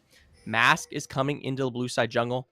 Not going to use that blast cone as Dolphin will make his presence known as he does start to clear that wave. This leaves open that bot side in terms of macro, so it will alleviate a little bit of the pressure here for St. Thomas. Is now Diomar looking for a return gank. Varix going to have to be forced into the void. They're still caught by the Lux ultimate. Iruchi under turret there, but the heartbreak will find its success. Won't be taking the trade on a knot, but this will open up a full collapse here onto the tier 1. Flying over the wall. Diomar with the flash for a big shutdown there onto Varix on this Senna as they secure that first tier 1. That's a lot of damage coming through from the Lich Bane on Diomar, and now you start to see why this guy is so highly regarded. Mask just barely out by the skin of their teeth there. Even still, it's a massive win for St. Thomas without the Morgana kill going on their belt. Finally, what was a very even game up until this point due to the fact that St. Thomas was maintaining in the base wave gold has ballooned now to almost a 4K lead. It's starting to go a lot more the way that we were expecting it to go from the beginning, but it's odd to see it happen this late into the game. It's a 4,000, 5,000 almost gold lead now coming through from St. Thomas, and a lot of that is due to DMR and Dolphin able to find, a couple more kills for themselves, pick up some shutdowns onto some key members like Verx and Solo Vein Main, but it's odd to see it happen this late. We expected this to maybe happen 5, 10, 15 minutes ago where they're picking up all of these kills. It's given Daemon a little bit of confidence, and that might be their downfall. Granted, now this Victor is starting to be a little bit ridiculous with the damage. I think the Victor has consistently been a problem for Daemon to deal with here. It's just at the point now where if you do get caught out by the Victor, you are sorely done and out of this game here. Once again, Dolphin continuing to put the macro pressure down. This takes Clorox out of the fights consistently, and now we know for a fact that the one-on-one matchup will probably no longer go in his favor. So there's only so long that Daemon have to at least keep some metal into this game here, because I'll tell you what, These are some great scalers, and with damage like that on Yoruichi, it's enough to finish it out. Big silence, straight into the Dawning Shadow. Root found. Maz will get the return as the Heartbreaker breaks its way back. A big curtain call shot there as Solo Vein Main is swooping through from behind. Revive X will be rooted for the double. Clorox with the TP will be unable to find his way onto either Dolphin or Id, but this just evens out this team fight to agree. Still, though, it will secure them the mountain and put Daemon on soul point. And it's odd positioning coming through from DMR, just moving a little bit too far forward, getting caught out by just all this damage, all this front-loaded damage. And now, jeez. Idle, yeah, this is tough. Caught idle, some would say. A joke on his name, but yeah. Big pickup there for Solo Vein Main. It is going to delay a lot of what Daemon can do. I know we're going to see a slight reset here, or my apologies, of what St. Thomas can do. We're going to see a slight reset of Daemon, so it shouldn't matter. But that is a big timer to start taking a look at. At 26 minutes, you do begin to see those kind of extend out. And without that one member down, you do give the opportunity for people like Yoruichi to start walking in and appropriating some of the vision necessary to maybe look towards that Baron. I think a big part of how Daemon need to start to take playing. Let's try that again. The way that Daemon need to start playing this game is they need to try and take down DMR and Dolphin as quickly as possible, because they're starting to get to these item points that you can't fight against. You know, Tryndamere has effectively 3 items with the BF sword alongside the components for that Mortal Reminder. Got the needlessly large rod on DMR as well, building towards potentially a Rabadon's. This is a lot of damage coming out from those main carries, and the Jhin, who had such a tough early game, now's got those 2 items, so not as big of a slouch as you would expect. So there's a lot of damage coming through. You've just got to make sure you're picking your fights wisely, playing around Yoruichi's hooks here, if anything, as well as setting up that vision, like you were saying, to make sure that their fights are the exact amount of people that they are expecting. I will say something that led to kind of that fight's victory there, albeit what we did see was the drop on both Mask and Yoruichi, was the fact that attention was split, right? You had such a deep rotation in there from Dio and Revive X especially, and the backline was constantly pressured by Solo Vein Main, kind of coming into that fight. I won't say late, but from a different angle, right? And as a result, there's still a lot you have to keep attention to if you are St. Thomas looking for a win into this game here. You have a comp that's full force, likes to run you down, looks for a major move here going into any team fight. But if Daemon can split attention, kind of slow things up, then there's nothing you really get the opportunity to work with. Even still, St. Thomas, Dolphin, making good use of that macro Titan that we talked about when we brought up Tryndamere in the draft, finding damage onto what is the inhib turret in this bot. It's basically just a situation where it's going to be a 45 on the map, but then there's Tryndamere. You've always got to remember that Tryndamere exists. You've got to send someone, maybe 2 members to deal with them, and you can see what that's doing to the side of Daemon. They're splitting their focus so hard. This Graves now on the bottom side of the map. It gives the opportunity for DMR and Ravex to move up and take that top lane tower. Now, this Tryndamere just going to clear out the entire bot side jungle, go back to that bot lane, and just be a nuisance for the rest of this game. Doesn't even have teleport, so it's not like he's trying to join the fight. He's just trying to take your base and everything alongside with it. Right, and that's exactly what a Tryndamere should be doing at any given point here. Thankfully, Clorox now does have the teleport in place, so he doesn't have to kind of play ends against the middle, trying to like set himself up to potentially be at a fight here. And thankfully, as the map closes in tightly into the base here, as a Tryndamere, or as Daemon, you don't have to worry as much because it's much quicker to respond given that you have less distance to cover here, at least in Clorox's case. And we will address it, an absurd amount of damage put down onto Yoruichi there. That Victor, 16 now, sitting with a massive, almost Flame Horizon set of CS ahead. The Lich Bane, the Rabadons here, the Ludens, just a severe amount of burst available. And it's the difference between farming well and getting kills. And you can see Solo Vein Main still has a very impressive inventory, but still down 1,300 gold. Like, that is the difference between having the Rabadons and not having it. Granted, I think the Kassadin might be able to almost pick that up here as well. So the squid will start to become a little bit scary. You're gonna have to start to play that game about 14 out of 16. You've got to The worry squid. because it's still scary. But Space Squid gonna be moving down to the bottom side. That's time for them to start up Baron. If you are St. Thomas, that's what Dolphin wants to do. Pull more than one member so that you can start up these objectives. That's awful. No vision, a massive walk-in.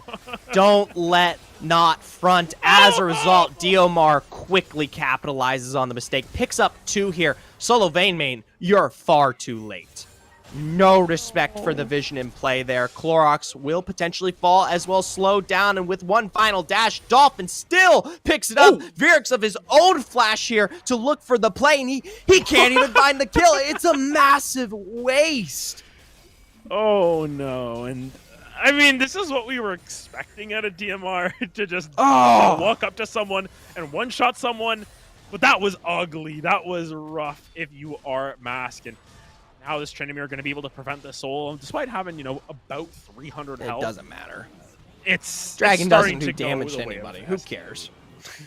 Yeah, dragons are kind of weak, but it's starting to go pretty heavily in favor of St. Thomas now. You can see even the gold on the top laners, almost a 4,000 gold lead for the Tryndamere. That's leading to an item and a half up on this Graves. And the Graves has had a good performance. 250 CS, 3, 4, and 2, has 2.5 items, but it's not enough. It's not enough in the face of this absolute menace. And the craziest thing is, we take a look at this game 10 minutes ago, there was still a lot of a chance for Daemon to work through majority of these fights. And I will be honest and say, there is still that opportunity. The problem is St. Thomas is doing such a great job of just disrupting everything on the map. The constant pressure applied from Dolphin is such a problem, and I will go out on a limb and say it's probably what will contribute to their win if they manage to come out on top of this game. I think it's going to be a pretty massive contributor as now they continue that march down the mid lane, but you can just see it's night and day compared to the last game. While they don't have the kill leads, it doesn't matter because their macro is so on point. This Tryndamere is playing this 4-1 comp so efficiently by just being able to win the 1v1 first and foremost, and just being as annoying as possible to everyone else. Oh, it was a big route found there onto Diomar, and it will take success there. It's going to take the going of gold for Solo Vein to come out on top, but everyone else falls in the meantime. Virix and Clorox, the only 2 left standing. Dolphin to chase under turret here. He's going to go for the Undying Rage as your inhib turret falls. Inhib the next to go. Virix will try to fight back as he does source a huge chunk of damage onto Skull, but the majority of his team is no longer in play. First Nexus turret down. Big root doesn't quite land, but it will find Senna here. Stun Vigo into the back. The Heartbreaker to finish the kill, and the Nexus destroyed to take us to game 3. And that is more akin to what we were expecting of St. Thomas University after a little bit of a rough game 1 performance where, the internet didn't want them to win there at that point, but this time around, they're able to get it done. Zephyr was able to stay on the cast the entire time as well. Everyone's internet ended up working out, except for Daemon's 3 minutes in. That was but weird. At the end of the day, it's a very strong victory for St. Thomas. They get a lot of that momentum back, if anything, putting it into their own favor. And now, Daemon have really got to figure out what to do about this 2-pronged threat from St. Thomas. You've got Dolphin, you've got DMR. Who are you going to 5-ban out at that point? That's sort of the thing. It's like, which poison would you rather take? And at the end of the day, is that even going to be enough? Are you going to be able to find that antidote at the end of the day? I will say, I think Daemon might have had that game in their belt had the pressure from Dolphin not been so oppressive. I think the Tryndamere pick was absolutely fantastic going into the second game here, and I think it was the main crux. We could talk about Diomar staying on top of the game constantly, but we knew that Victor was going to be a problem, and it provided, given that he played out of his mind to keep St. Thomas alive, even though the bot lane was just being decimated there. So, but I will say, Dolphin on that 1-4 split, imagine Clorox actually able to play those team fights through the mid game, given you had a regular or more generalized top laner actually picked out here from St. Thomas. I'm pretty sure we wouldn't have been seeing a game 3 right now. And I think that at the end of the day, there needs to be a little bit of reflection on how Daemen are going to play out their mid game, because their early game, fantastic. They had the lead going in. We were questioning it. We were like, did we cast their curse STU a little bit too hard? But then that mid game comes around. Then the map opens up and we just see why Dolphin and DMR are so well regarded, because they can play that mid game and late game so well. So it's really up to Daemen to sort of fix their mid game or just destroy the early game even harder like they did in game 1. Well, that's up to the two teams ahead of us. We can't make that decision. We have no control over the source of that information. So as for us on desk, we're going to be making our way towards that third and final game here tonight. Stick around and stay tuned.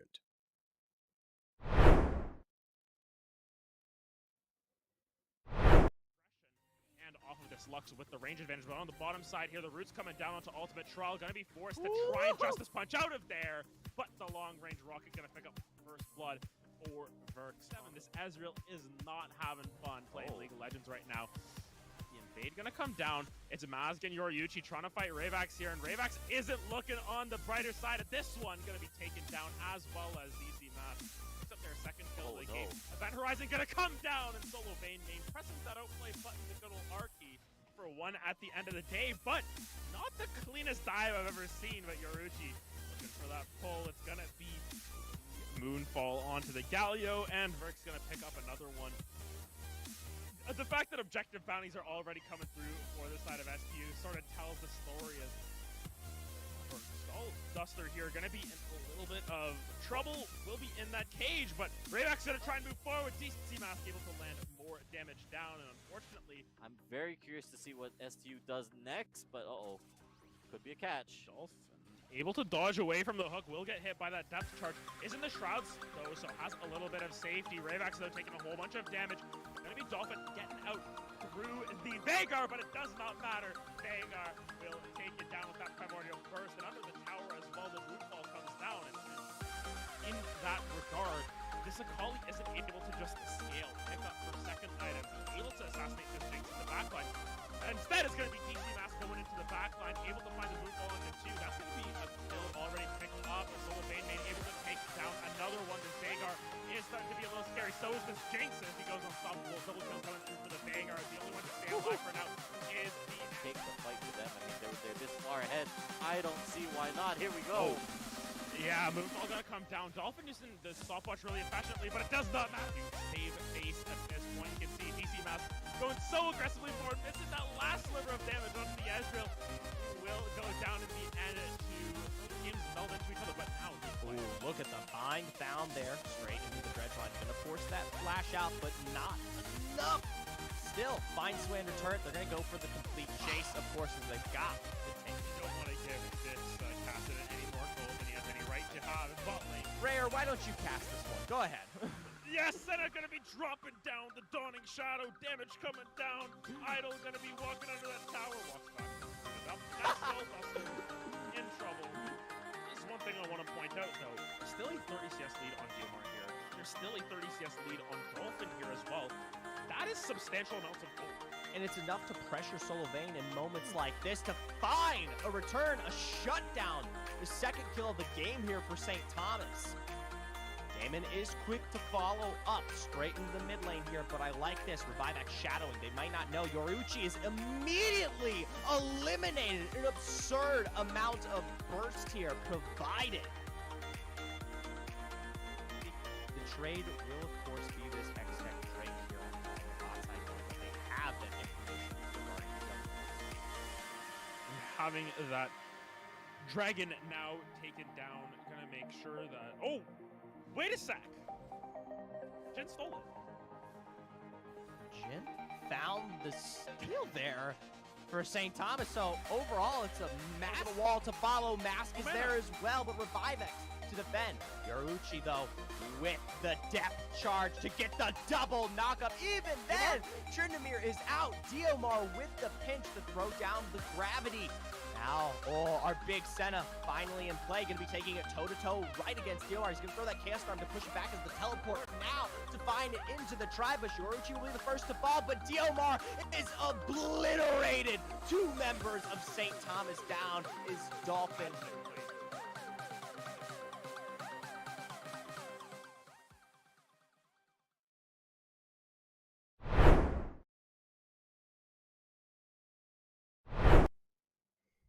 Welcome back, ladies and gentlemen, to Esports U. We're already getting prepared here for our third and final game of the night between St. Thomas University and Daemen University themselves. I'm still Zephyr. This is still Rare Adam.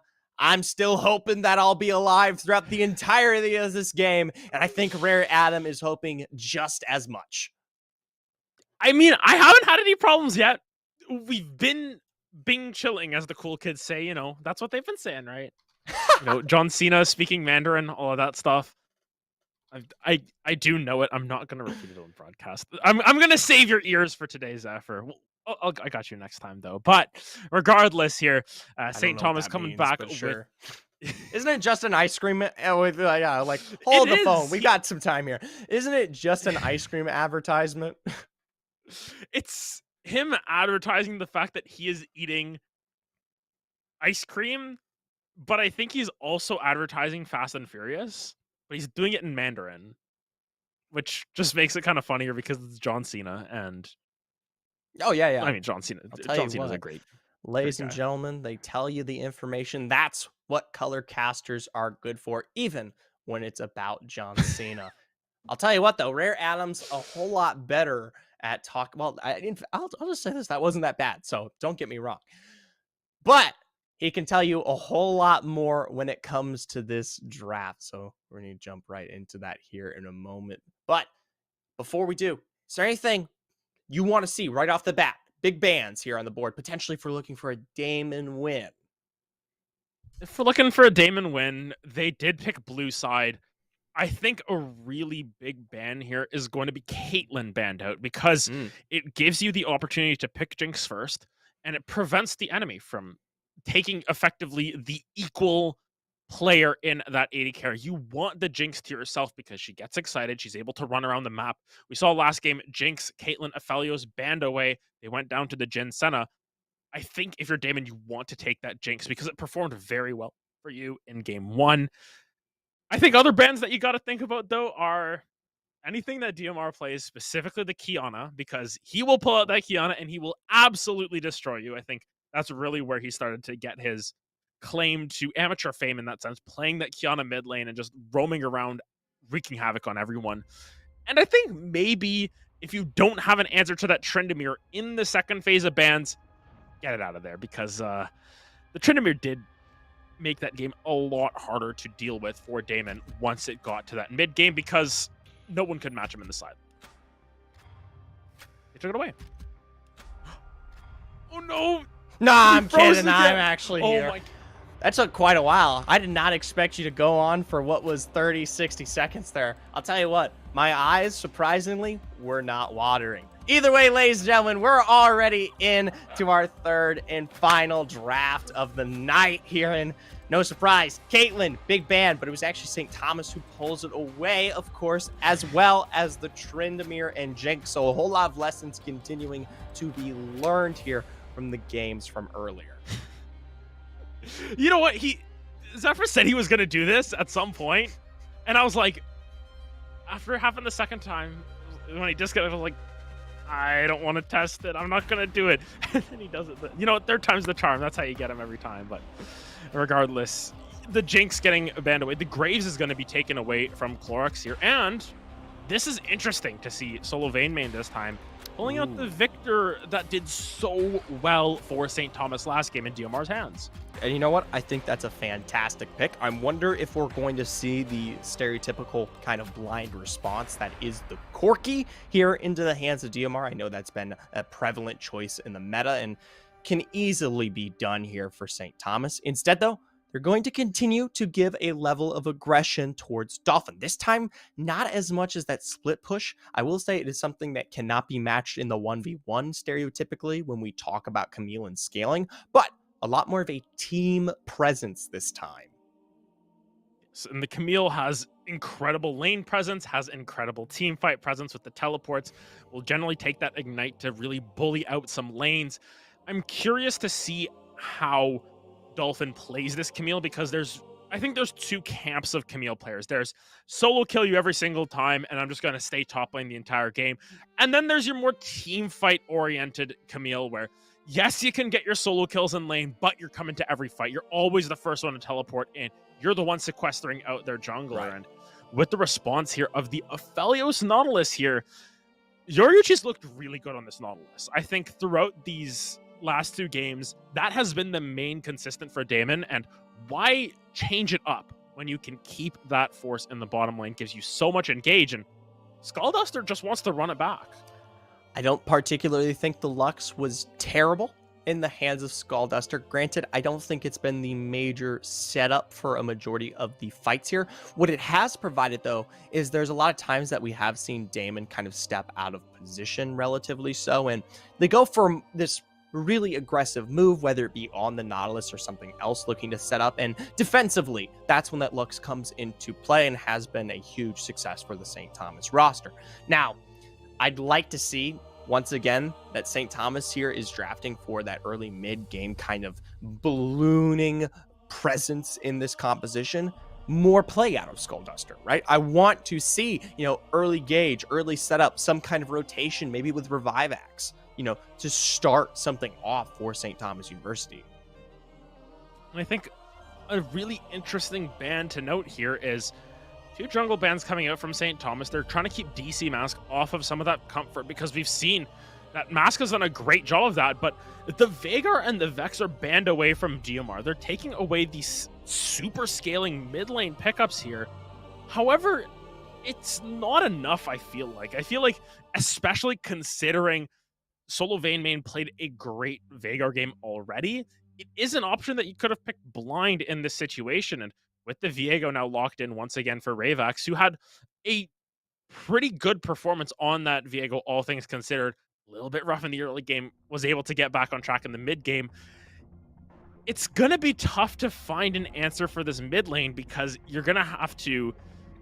Well, you have the Victor already, I've just realized that. So you got to find an answer to the top lane here, and the fact that they haven't really found anything yet is a little bit worrying, because this Camille can abuse so many matchups, and whatever comes through for DMR here can as well bully out this Victor, because I think Corki's still available, but there's a couple of other options like LeBlanc, like Akali, who can really take over a game. Well, something that is picked out in response here will be the Mordekaiser straight into the Camille, and it will dissuade a little bit of the pressure provided, and it does swing back with just as much team presence necessary here. Granted, it is going to take a bit of a second, but once fully scaled up, the survivability is enough to, I think, take a more direct one-on-one matchup compared to what we were seeing out of Game 2, where Dolphin was able to just at a certain point run Clorox down here. To finish off the draft, Diomar going to be putting himself on the Silas. Now, this time around, this is a lot of big movements from Diomar. We need to see... I mean, trust me, if he plays with the same level of control on the wave as we saw in Game 2, then my comment doesn't matter, right? He found gold whether we liked it or not. But if he is brought down in any way and prevented from becoming that hyperscaling, major healing, Silas nuisance that we know, you're missing one major key component of what makes St. Thomas tick here. And I think a big factor is the ultimates that you have to steal here, they're okay. The Nautilus ultimate, very good. Get that basically AoE knockup that it is now onto the Aphelios, onto the Victor, onto someone like that. The Mordekaiser ultimate as well, fantastic, because you can hold on to that, wait until he ults the Camille out of the fight. You ult someone else down there, and all of a sudden it's a 2v2. It's a really cool interaction. Gonna mess with Spectate Client a whole bunch, because we won't know who's actually fighting who at that point. But After that, it starts to fall off a little bit. Victor Ultimate's a little bit hard to use with Silas because you want to be up in their face. You know, if you're the one who's stealing that Victor Ultimate and using it, you're usually using it as a finisher tool as opposed to what Victor uses as part of the combo. Aphelios Ultimate can be good, but you can't follow up on it if it's the Gravitum ult. And Trundle Ultimate, it's okay. It's not amazing. I like it for him. I think in terms of survival, I think it's one of the better ultimates that he could potentially pull. Granted, it's not as direct. Still, it is a response to the Subjugate, which I think is a really important piece. And I think the main thing about the Subjugate war here is whoever uses the Subjugate second, so whether it's Trundle using it on Silas after he's already used it on Nautilus per se, or if Silas is using it on Trundle after he used it on the Lux per se, or the Camille, or whoever, that is going to be the main benefactor of it. So it's sort of about who fires second, and sometimes that just leads to no one using the Subjugate at all, and then we're just sitting here like, okay, whatever. So you have Trundle Ultimate, are you going to use it? So I think it gives a little bit of an interesting interaction. It's always fun when there's a Silas into a game because then he starts to steal their voice lines and things, and you get really confused, but at the end of the day, I like the team comp coming out from St. Thomas here. They're playing towards their win conditions, which is obviously Dolphin and DMR in that mid lane. However, Daemen are hitting back with some pretty heavy blows as well. We know how strong Mr. 200 years in the bottom lane can be if unleashed. Well, I think it's going to be a little bit of that early mid presence out of St. Thomas versus the hyper scaling, run you down, huge front secured by a massive burst of backline damage that will present itself in the mid to late out of Daemen College here. As for us though, on the desk, we're going to go to break one last time before we make our way here onto the Rift. Stick around and stay tuned to the finale of this story.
Welcome back, ladies and gentlemen, to the Esports U broadcast. We are bringing you the final game here of the matchup between St. Thomas University and Daemen College in the I see some cheese. LoL regular season week 2, and you are sorely saddened. Oh, no. Award prevents the 5-man cheese there. A bit of a shame, but hey, anything to start the day gets us going.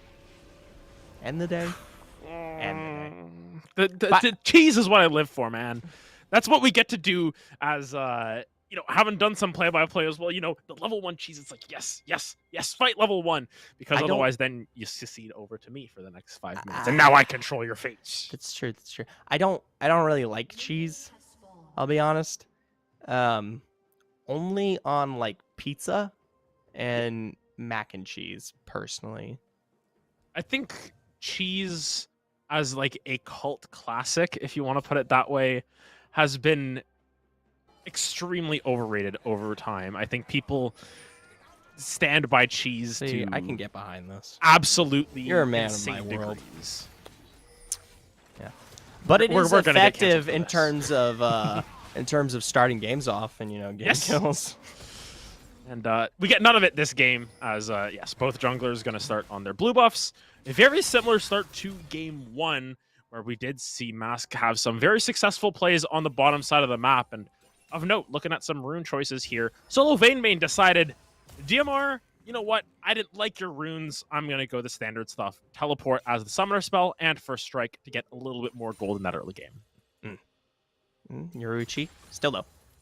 Big on the positioning here as we look towards this bot lane from Daemen. We'll see if they're able to keep the kind of same level of aggression, the dominance in control that we have seen in these last 2 games, right? And it's kind of led to a lot of the great starts for Daemen that they've had the opportunity to work with.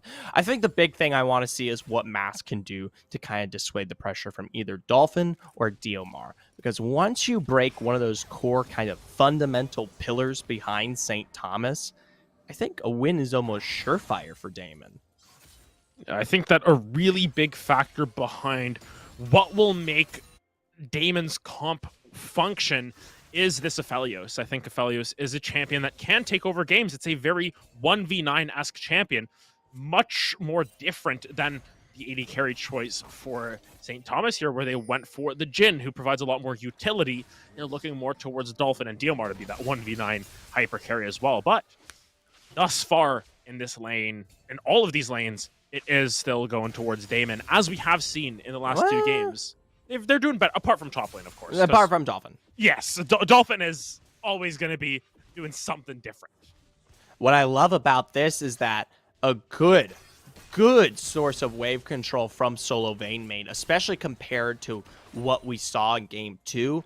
And granted, he's on the Victor now, so he has that level of control. Just, going into the melee matchup that is Silas here from Diomar. I mean, that's going to be oppressive always, right? And that will stunt the growth of this Silas and hopefully prevent, St. Thomas University from finding their win condition, which really needs to take place here within the next 12 minutes.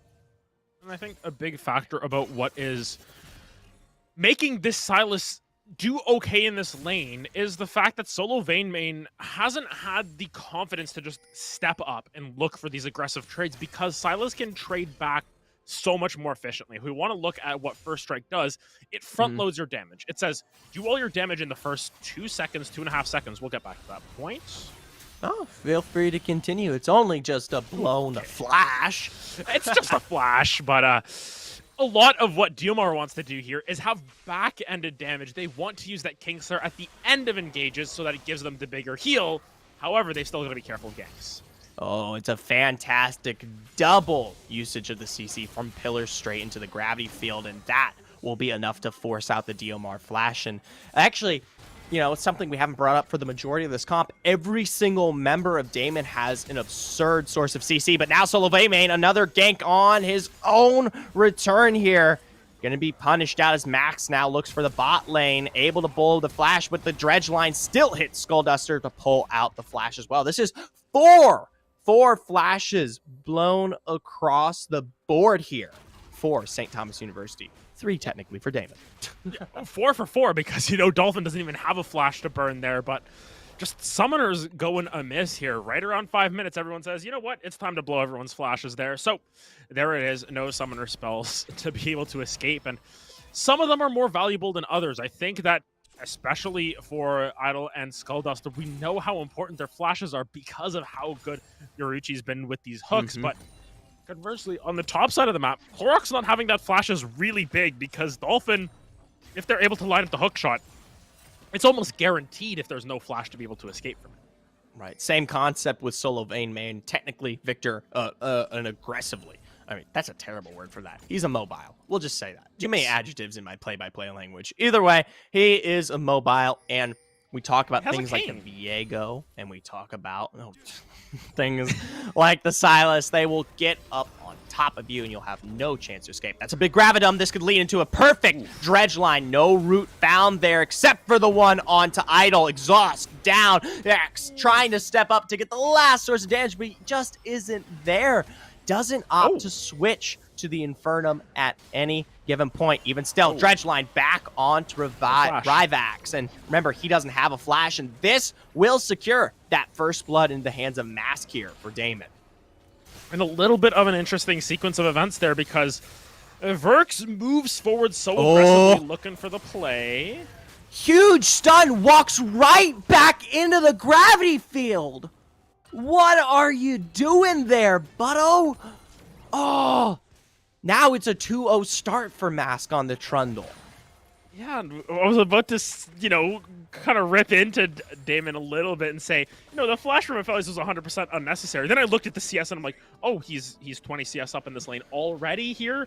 And then, of course, in the mid lane, DMR tries to dodge away from the Trundle and ends up dodging right back into the Victor. It's picking your poison, and unfortunately both poisons end up in death. And for DMR there, has the Trundle ultimate, but what will they do with it? That's the real question, because we said it is great if you use it second, but if you just have it and you're holding on to it, it doesn't really provide you a whole lot of kill threat.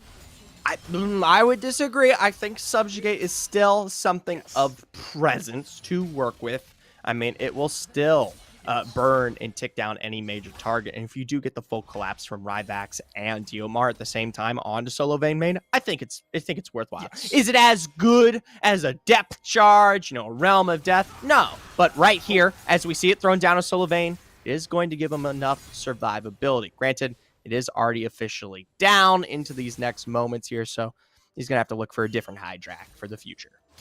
I mean, that's the main thing, is that they're going to try and burn that. It's not going to be used aggressively in that sense, especially in laning phase. It's hard to use a Trundle ult aggressively, in my opinion, at least. It's more so going to be, you're holding on to it. Once someone comes in like the Nautilus, I'm going to use that and try and get out of here. Regardless, there are better ultimates to steal. We've mentioned that before, and I think that DMR just has to try and get out of this lane as quickly as possible. Continue clearing that wave, push into the tower, and then look towards the bottom side and steal some of those better ultimates. No quite chain available. Remember, Flash just seconds away. Might be the end of DMR even still as the Chaos Storm ticks forward there. Big Flash actually into the fight there as now Ryvax does arrive straight onto Solo Vayne and is going to be slowed out and actually eliminated from play. Mask doing a great job to peel here for Solo Vayne main. And the flash from Ryvax is like 2 seconds away as well. They all burn their flash at the same time. A bot lane, they don't have their flash this time around. It's a Moonlight Vigil to secure that one for Virix. And you know what? It's big kills across the board for Daemen and a dragon as well. Daemen are just controlling this early game once again. And we mentioned in draft, St. Thomas, they do have slightly better early games. They've got this Silas who can all in a Victor before you can get those items. You've got this Camille on the top side of the map. You've got the crowd control chain from this Jin Lux, and once again, we just see that Daemen do not care about your expectations of the early game. They will win the early game, and once again, they are showing us exactly what they've done in the last 2 games. It's more so what we need to see in the mid game, because game 1, there was no mid game. STU just fell apart. The wheels fell off the bus. Their internet went out. even they didn't want to finish that game. But game 2, the internet was like, you know what? You're close enough. Let's give you a chance. And we saw them get back into the driver's seat after a while. So that's going to be determined in the next 5-6 minutes what sort of STU we are going to see, if we are going to see the game 1 version or the game 2 version. For STU's sake, you hope it's the game 2 version, but Daemen wouldn't mind getting another win like they did in game 1. Yeah, Daemen.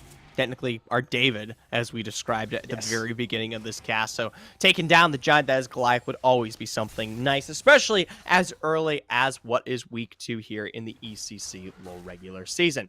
Something I do want to bring up is the fact that, though, when we talk about what led to kind of St. Thomas's return of a victory in game 2, because remember, they had just as bad as an early game in game 2, was the fact that you had champs like the Victor in the hands of DMR, like the Trinamir who could apply oppression. This time around, it's switched up, just like the collapse of this play, completely switching against what is St. Thomas. A double kill found here for solo Daemen, even in the face of the opposing hijacked Chaos Storm.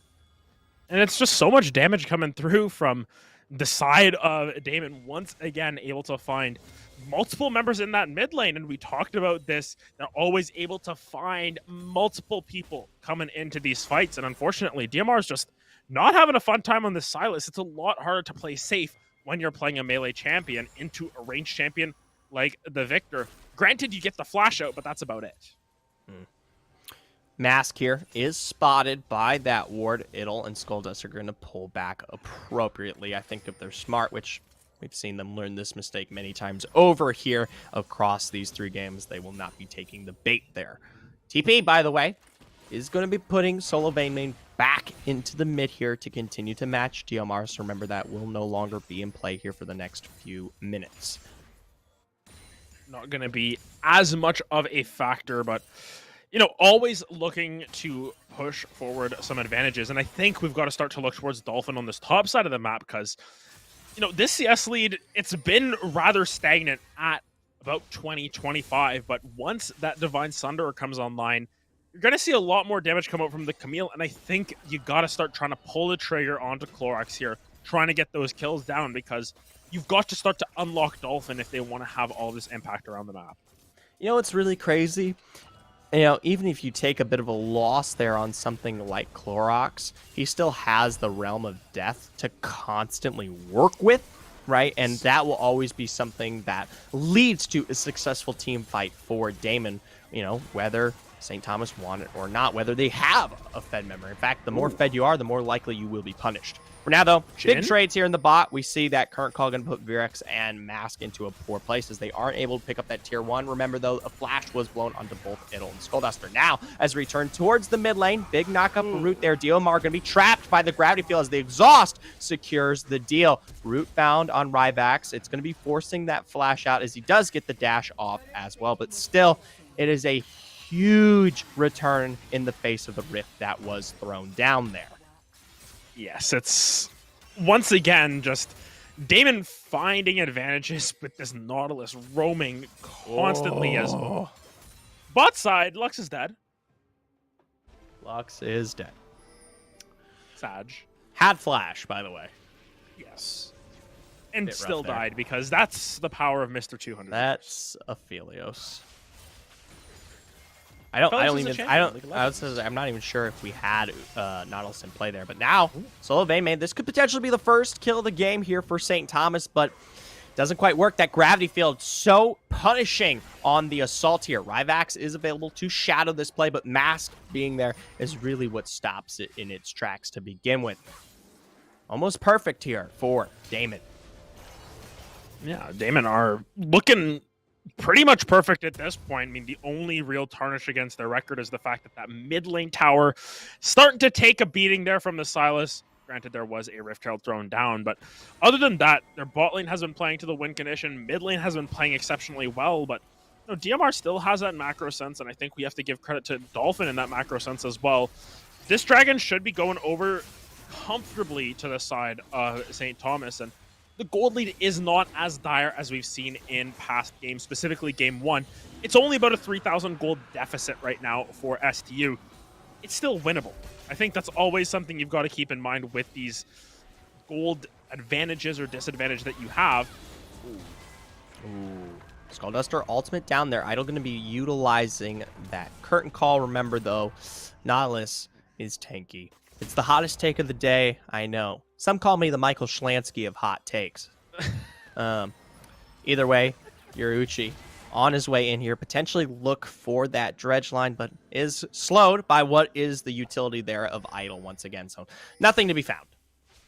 And I mean, if we are going to be on the topic of Michael Schlansky, there is a little bit of a fire that you've got to put out for the side of STU here. And it's starting to become that bot lane because Aphelios has been able to get free farm for so long. Looking at the CS advantage once again, up to about 40 CS. Can I do math properly? I don't know. I think someone with a JD would definitely do better math than I would in this situation. But once again, that gold lead is growing in favor of this Aphelios. And if you look towards the top side of the map, you're not really getting as much in return. Even with the CS lead that the Viego has, the Trundle's still ahead in terms of gold. And Mordekaiser's sticking around, keeping their head in the game, despite having a little bit of a CS disadvantage. They're only within about 200 gold. I mean, I'm never looking at this on the one-on-one for Clorox. Clorox's job is to be the ultimate bot. I mean, he is, even if he's not an ultimate bot, he's the ultimate tax. You force something like the Silver Sash to be utilized or bought or picked up here, that 1,300 gold. DMR, though, back into play, forced to utilize the dash as he chains back in there, silenced in a split second. Big flashes, both Chaos Storms are down. No one looks too good. Dolphin is in as the tier 1 drops here. DMR looking fairly low. Mask only a click away as a nice root will prevent Yoruichi from finding return. Big Pillar, Yoruichi flash, depth charge to find both on the double of knockups here. No one goes down. So many windows expended. So many windows, as you said. Everything was used, and it all ends up being for naught in a sense, because you get that first tower, all of those flashes were burned, and yes, we are making Nautilus puns there. Fortunately, the dive just didn't work out as well as expected, and at the end of the day, STU starting to get into their mid-game groove. They've been down kills for most of the series, and they're perfectly happy here because they are still finding the objectives when they need to. And mid-tier 1 is definitely an avenue to get back into this game, reducing the gap just a little bit. St. Thomas still holding on for dear life. The problem is this comp for Daemen scales up so impressively. And so this might be a huge mistake to work with as the big group comes down to Yoruichi. This splits the pressure here. Yoruichi going to be forced to utilize that stopwatch as now Mask is going to be the only thing that prevents Yurix from going down. In goes Diomar, but he is blown to bits. Yoruichi will fall, but Clorox with the teleport does find the return onto Skullduster, blowing that barrier. Reminder, Dolphin in the back, stunned out. Solo Daemen with the gravity as we got a double-ended team fight here. Virax unable to be taken out by the Hextech Ultimatum. Clorox. Meanwhile, Clorox, he found the 1v1. More like a 1v done as Rivex goes down. Flash forward, Mask in, Skullduster out of here. 4 members out for St. Thomas. Yeah, they're able to find the crunch when it matters, and at the end of the day, it's tough because you finally get a kill, and it immediately gets taken away by the fact that Clorox takes you down to the death realm. Now this Trundle 6-0-2. Solo Daemen 3-0-3 on this Victor. Zephalio scaling incredibly well as well, and we talked about that comfort mid-game zone. All of a sudden, Daemen are saying, you know what, we're not letting you get comfortable. We're going to keep bringing you these fights. We're going to keep looking for these aggressive plays, and it's more so just about if and when STU are going to be able to take that step and try and find their next aggressive play. Diomar here. Whew. In towards this blue side jungle, just clearing out, pressuring, getting a bit of that scuttle presence here to try to even what is all the advantage found here from Daemen College at this given point. We've got 20 seconds till Baron. Granted, I don't think that's going to be much of a topic for either of these teams with the Ocean Drake spawning here in the next few moments. And already, Daemen are in such a good source of play. Just a moment ago, the vision was completely in favor of St. Thomas in this region, and very quickly, Daemen come through, clear appropriately, and now we'll take this with no heartbeat skipped. They're going to take their second dragon, going to be able to find another objective for themselves, and they got the bot lane tower as well, so they're finally on the board in terms of those structures as well. But, this is the point in the game where structures start to fall a little bit quicker. You're going to see towers traded for towers. That mid lane tower, I don't think it's going to see anywhere north of 21 minutes at this point. Now Clorox, with a kill under their belt, they have the plated steel caps, they have that rift maker, they can definitely stand up and potentially even take down the likes of this Camille right now, because Dolphin, once again, hasn't really been able to find those aggressive plays in lane that we were talking about. So that sort of leaves them into the one situation that we have left, we talked about in draft. It's going to have to be the team fighting Camille, but we haven't really seen any solid team fights come through for St. Thomas yet. So the jury's still out. We might just see a no Camille, a no answer Camille. It just ends up being null, and you get a 0 on the question. You fail the course, and you got to go next year. Damn. Bit of a shame there, but Yeah. you know what? There's always a reapplication process. St. Thomas here, though. Big problem I saw with that last play, especially with the dragon being taken so aggressively, with them having that knowledge on their belt. You saw a big rotation by Ryvax, Diomar, Dolphin up there. They all try to make their way towards top, and they dwaddled, right? And they really weren't looking for much of anything. As a result, Daemen just kind of picked up that entire trade for complete free, and could they have looked for something onto Clorox? Personally, I don't think so. So I understand why they rotated back there. But even still, just no momentum, no movement, no trade of vision, nothing. Doesn't look good in the face of a team trying to fight their way back in. Speaking of fighting their way back into this one, Diomar has no chance there. Mask Yoruichi, way too tanky. This time around, that Nautilus does not explode like in Game 2 here to our mid laner. And the main thing is, Diomar did use the subjugate second, just used it way too late. We saw that health bar at about 200 health there for like a second and a half, and I was like, does he have a chance? Is he going to survive? But unfortunately, Trundle being 7-0-2, sort of just slaps his stat stick at you at that point. His big old club bonks you over the head and says, hey, go away, and gets a kill. Still, it is just the one-off here.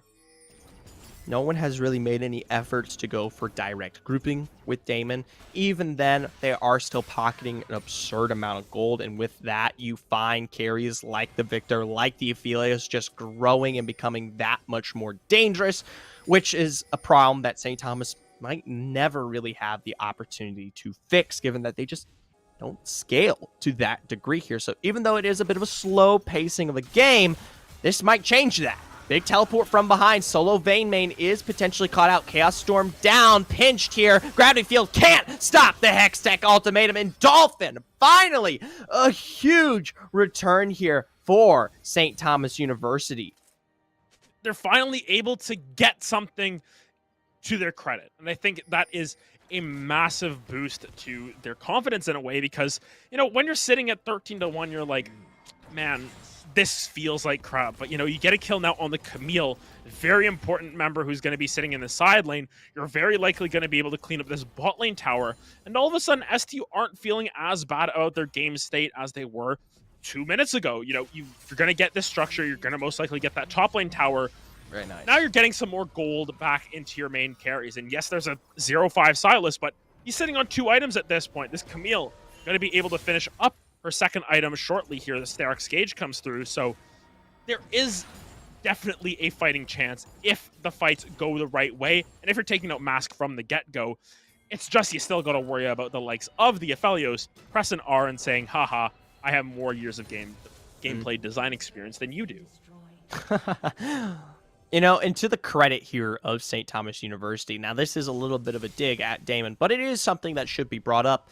Technically, that last fight we saw was one of the first major team fights of this series, past, 10, 15 minutes. Everything else has been a single off, one-sided pick, like moments like this, where you've got someone way out of position, and then they are deleted here. Yoruichi on the other side, able to slow this one down. The depth charge to give Solo Daemen the time to continue to play. He is rooted as the exhaust finally is going to be pushed out with his second member arriving. Still, the heals are enough. A return with the depth charge of his own. The Chaos Storm down now. Bit of a reset into the gravity field, and Solo Daemen just obliterates the last remainder of his health here. It's a big pickup onto Diomar. in the face of this late game. And now Dolphin might just be next here. A big subjugate thrown straight out as Dolphin will burn there. Clorox might not even be necessary, as though the hook shot still finds our Camille over the wall. Yeah, Camille's so slippery, but you can see how much damage this Trundle does. Mask took almost no damage from that entire exchange. I think the most damage they took was from the Deadly Flourish on the way out, but you can just see how scary this Trundle is. It's going to put them on Ocean Soul point. Gotta hold it there, you know. The Luxalt could have stolen it, but now Skull Duster might be in trouble. I was gonna say, went in for the Luxalt. Oh, the pillar not in the best of positions. Clorox, though, from behind might be able. Can't quite get her with the claw. And while the bind does miss there, she's still taking a half out. Dolphin back in. Big root there onto Yoruichi. Hextech ultimatum used as the curtain call will find it. Clorox is within the death run, taking this one toe-to-toe here as now Mask is out. Clorox back into the fray here of all 4 members will be obliterated. Pool St. Thomas. This is the best fight for them yet.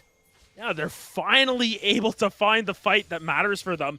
Viego picking up 2 kills there. You know, you're able to finally get a kill onto Idol as well as Skullduster, and it's a great turnaround for them. They're able to pick up their bearings. They're able to pick up that gold lead, and we talked about how they're in their comfort zone in the mid game. They're only down about 800 gold. A little while ago, it was 3,000, 4,000, and we were starting to get worried. But once again, Dolphin and DMR still scaling up. And despite the pretty big difference in gold in the mid lane here, it's starting to get canceled out by that Camille just a little bit. And even that Viego starting to make up for some lost ground. Whew. Potentially some burst, some play to delete the carries here on the Daemen College roster. When we talk about Solo Vayne, Man, Varix, Mask, any of them, it still is a huge uphill battle, even though the gold has been at such a balance for so long. The next major contestant, 3 minutes away, you've still got that Ocean Soul beginning in play. The big thing I don't want to see St. Thomas, they've shown time and time again, especially in this game, they go for those one-offs. They make a mistake. They're a little too far forward, and then suddenly you don't have priority anymore when it's a 4v5. So they got to be careful. Mask within it. Yoruichi from behind could be huge here, but gives it up a little bit too early. Yeah, it's just a little bit too early to say because, Dolphin never mind. Hextech ultimatum, teleport. It'll be far too late. Solo Vayne main down. Clorox is in. Death Realm for Diomar here. He does not have the Hextech ultimatum, as now the rest of Daemon arrive there. There is no hope for our chained prisoner. He'll be taken back here. Unfortunately, he's going to be thrown back in the cage. He's going to be forced to wear the mask there. Oh, whether he no! likes it or not, because of a DC Mask just whacking him down there with the big old stick. But Skullduster is actually able to survive that despite a very scary pillar. And ends up being a 1-for-1. It's still in STU's wheelhouse. It's always hard to say, but they're like, every time they're down by like 10 kills or something, they're like, perfect. This is right where we want to be. And as you can see, they're still able to find gold somewhere on the map. And I think a big factor of that is despite Mask having 8 kills, look at the farm that Ravax has been able to do. I know. Consistently farming through, cycling through those jungles. That's 70 CS up in the jungle. And that's a lot of gold because jungle CS is worth a lot more. It's true. I will say, when you are pressuring as many lanes as you are with Mask, you definitely miss out on a little bit there. But that's no excuse to the dominance still being found to now, actually for the first time in a long time, put St. Thomas ahead in the gold graph there for even just a moment. So finally, a balance achieved. Yeah, and all it took is Diomar dying 7 times on Silas, regardless, all jokes aside. It's still been so much attention towards Diomar, and I think that's a big factor of what happens in these collegiate games where you have someone who has a name for themselves, like Diomar, and you say, you know what? Let's shut this guy down. you've killed them 7 times, but look at the rest of the map here. Dolphin's been quietly able to pick up a 300 gold bounty for themselves. Look at the gold that's on Ravak's, just been slowly but surely farming up as well. And even in the bottom lane, Idol has done a good job of stabilizing after Aphelios got a massive CS lead in the early game. Here comes the fight. Yoruichi, big route down to start this one. Teleport is available for Solo Daemen, but Yoruichi will still fall. Now a 4v5 straight onto Solo Daemen is going to be the Hextech ultimatum. Even still, he finds his way to the back as Diomar is almost completely destroyed. Clorox now out from the Death Realm, has fronted the majority of this team. Still steps upon to Dolphin as the flash comes through from Mass. Dolphin burning, a hook shot to slow for just a moment. Even then, the Camille will find safety to still take us to a 2-for-2, a 3-on-3, but a dragon, a soul secured for Daemen College.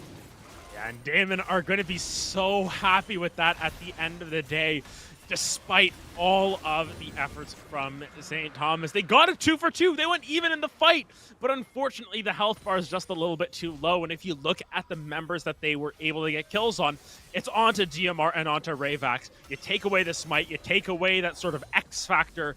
You know, on the flip side, it's Solo Daemen going down. Pretty big target, but it's also the Nautilus, Yoruichi. That's fine if you're losing your support and you go 2-for-2 there. So now you've got to fight against an Ocean Soul.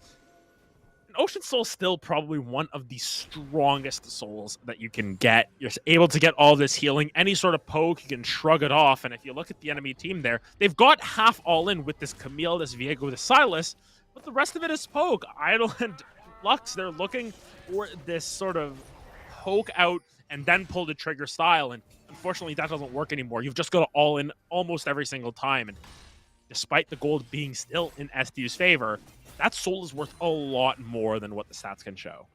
Yeah.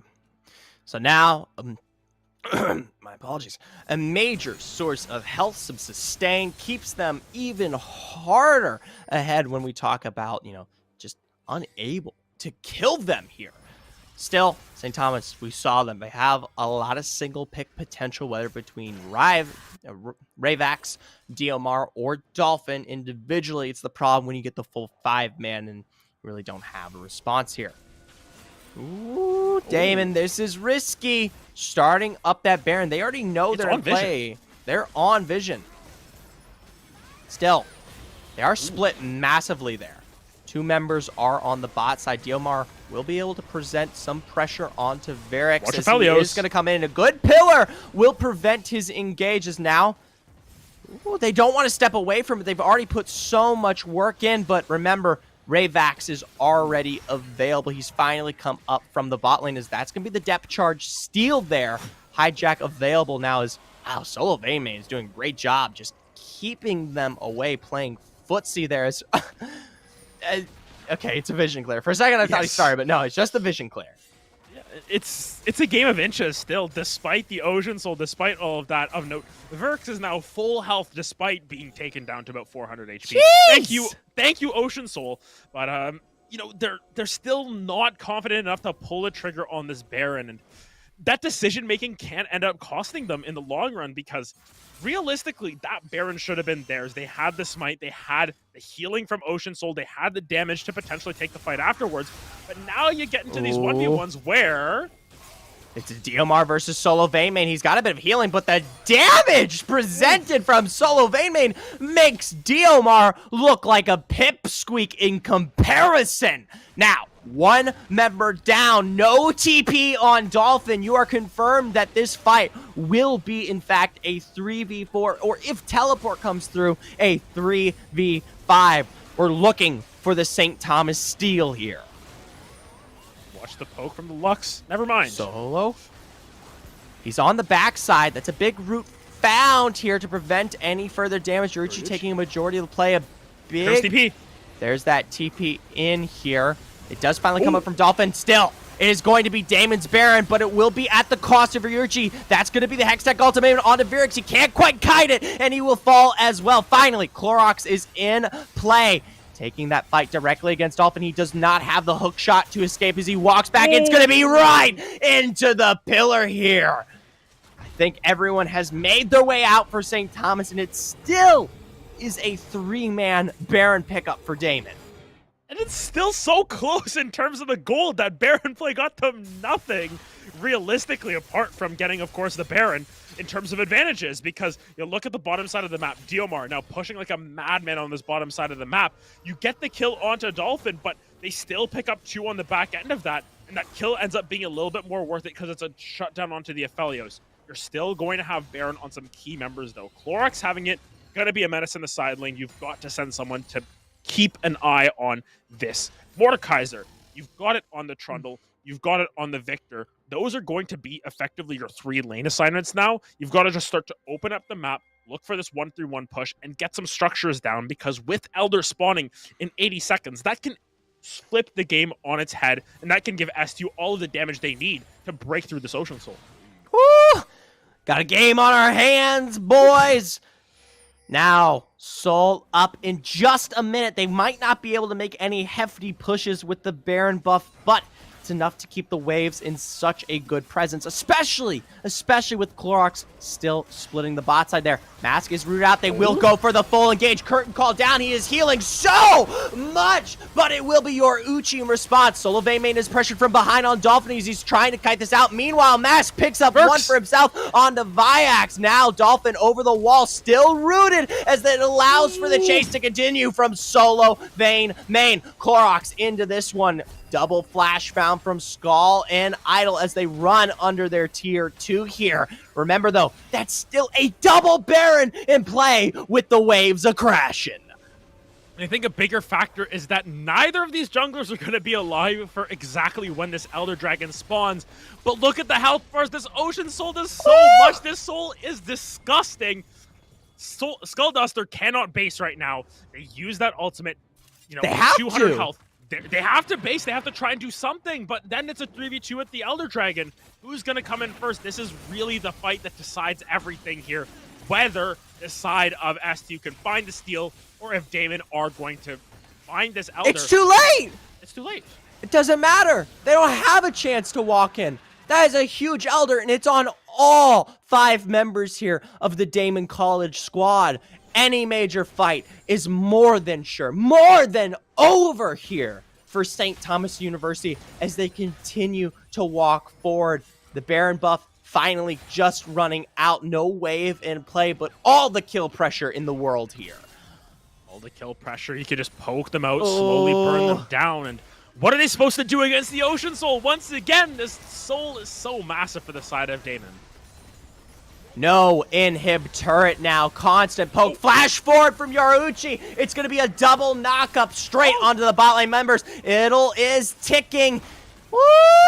Will he burn below the meter? Not quite, but still, in the pressure of all that, it is an inhib turret. Diomar's on the side lane trying to get the waves under control to give something back for St. Thomas, some time here, but it's still a huge loss. Man, this game is... It still feels so close. It is only 2,000 gold separating these two teams. The Elder Dragon grants them an inhibitor in the mid lane, but you have to find more with that, I feel. I feel like you've got to start pushing your advantages because the tier 2s on both of those side lanes are still up for St. Thomas. But as we get closer to this... Ravax, sorry. Yeah. As we get closer to this 40-minute mark here, death timers are going to start to get pretty ridiculous. And it starts to become a time where it doesn't matter if you've got soul or if you've got more kills or if you've got more gold. Whoever kills more people, if you can get a 4-for-1, 5-for-1, either way, you can win the game off of that. You can just bum rush down a lane and find yourself any and all the towers that you need. But who will find that fight? And that's the real question, because this Elder Dragon, it got them an inhibitor. That's it. They haven't done anything with it since. I think they're going for the safest plays possible here. Obviously, I'm always going to be on the opposite end. I want to see the risk, the biscuit, right, come into play here. And you know what? I can understand them pulling back, managing what is these side waves and trying to keep some level of control into their hands. They want to go for the full clear and make sure that it is a completely dominant win for themselves, especially with 50 seconds being on the board for Baron and that being more than enough to force some pushes out here. And that's why you see them, of course, on the Oh. full clear. Now, Skullduster, finally a pillar that won't allow for escape here. The third one being the Charm. 4v5. Wave of pushing in the top side towards your tier 2. It could be Baron. It could be the fight. This could just be the game at this point because they found Daemen. Diomar. Straight into Zonia's there. Gravity field down. It's going to be finding his way back onto Solveig, but he uses his own Zonia's. And now Virex stepping up from the bot to find 2 with his damage. Solveig flashing forward, looking for Idol. He's doing literally nothing to him. Idol, only one left alive here as the waves continue to collapse. He's just going to have to walk his way back to Fountain. It's a Daemen College victory here. Against what seemed to be all odds from our predictions, seeming like a surefire thing after game 1, to us really starting to doubt them in game 2. They're able to pull out the game 3 victory, and Daemen College put STU in their place. Woo! They say, DMR be damned, we will still take you down.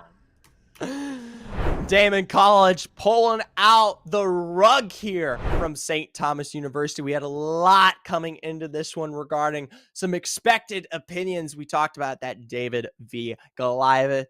Well, I'll tell you what, we all know how that story ends, and it doesn't look good in the favor of Goliath here. Daemen Esports, a huge victory on their back. And if you look at the CLOL seedings here, the Wildcats here from Daemen College, they are the last seed. They are the bottom seed in their group, and they are taking down STU here, who were the 4th seed. So it's a pretty big upset when you think of things in context. Of course, granted, internet issues in game 1 minus your star mid laner and Diomar game 1 gives STU, maybe an excuse for that game 1, but you had game 2, 2 and 3. Get your momentum back. You had game 3 firing on all cylinders, and unfortunately, Diomar just got punished time and time again. 0-10 on the Silas. It's so difficult to win the game when you die that much. It's basic math at that point. If you are not on the map, you are not helping your team. You are not a number.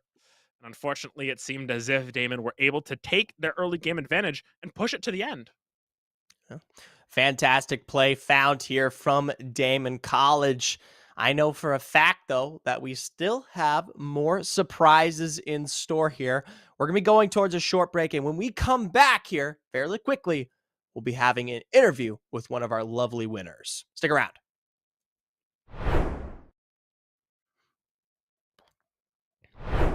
Switch to the Infernum at any given point. Even still, Dredgeline back on to Rivax. And remember, he doesn't have a flash, and this will secure that first blood into the hands of Mask here for Daemen.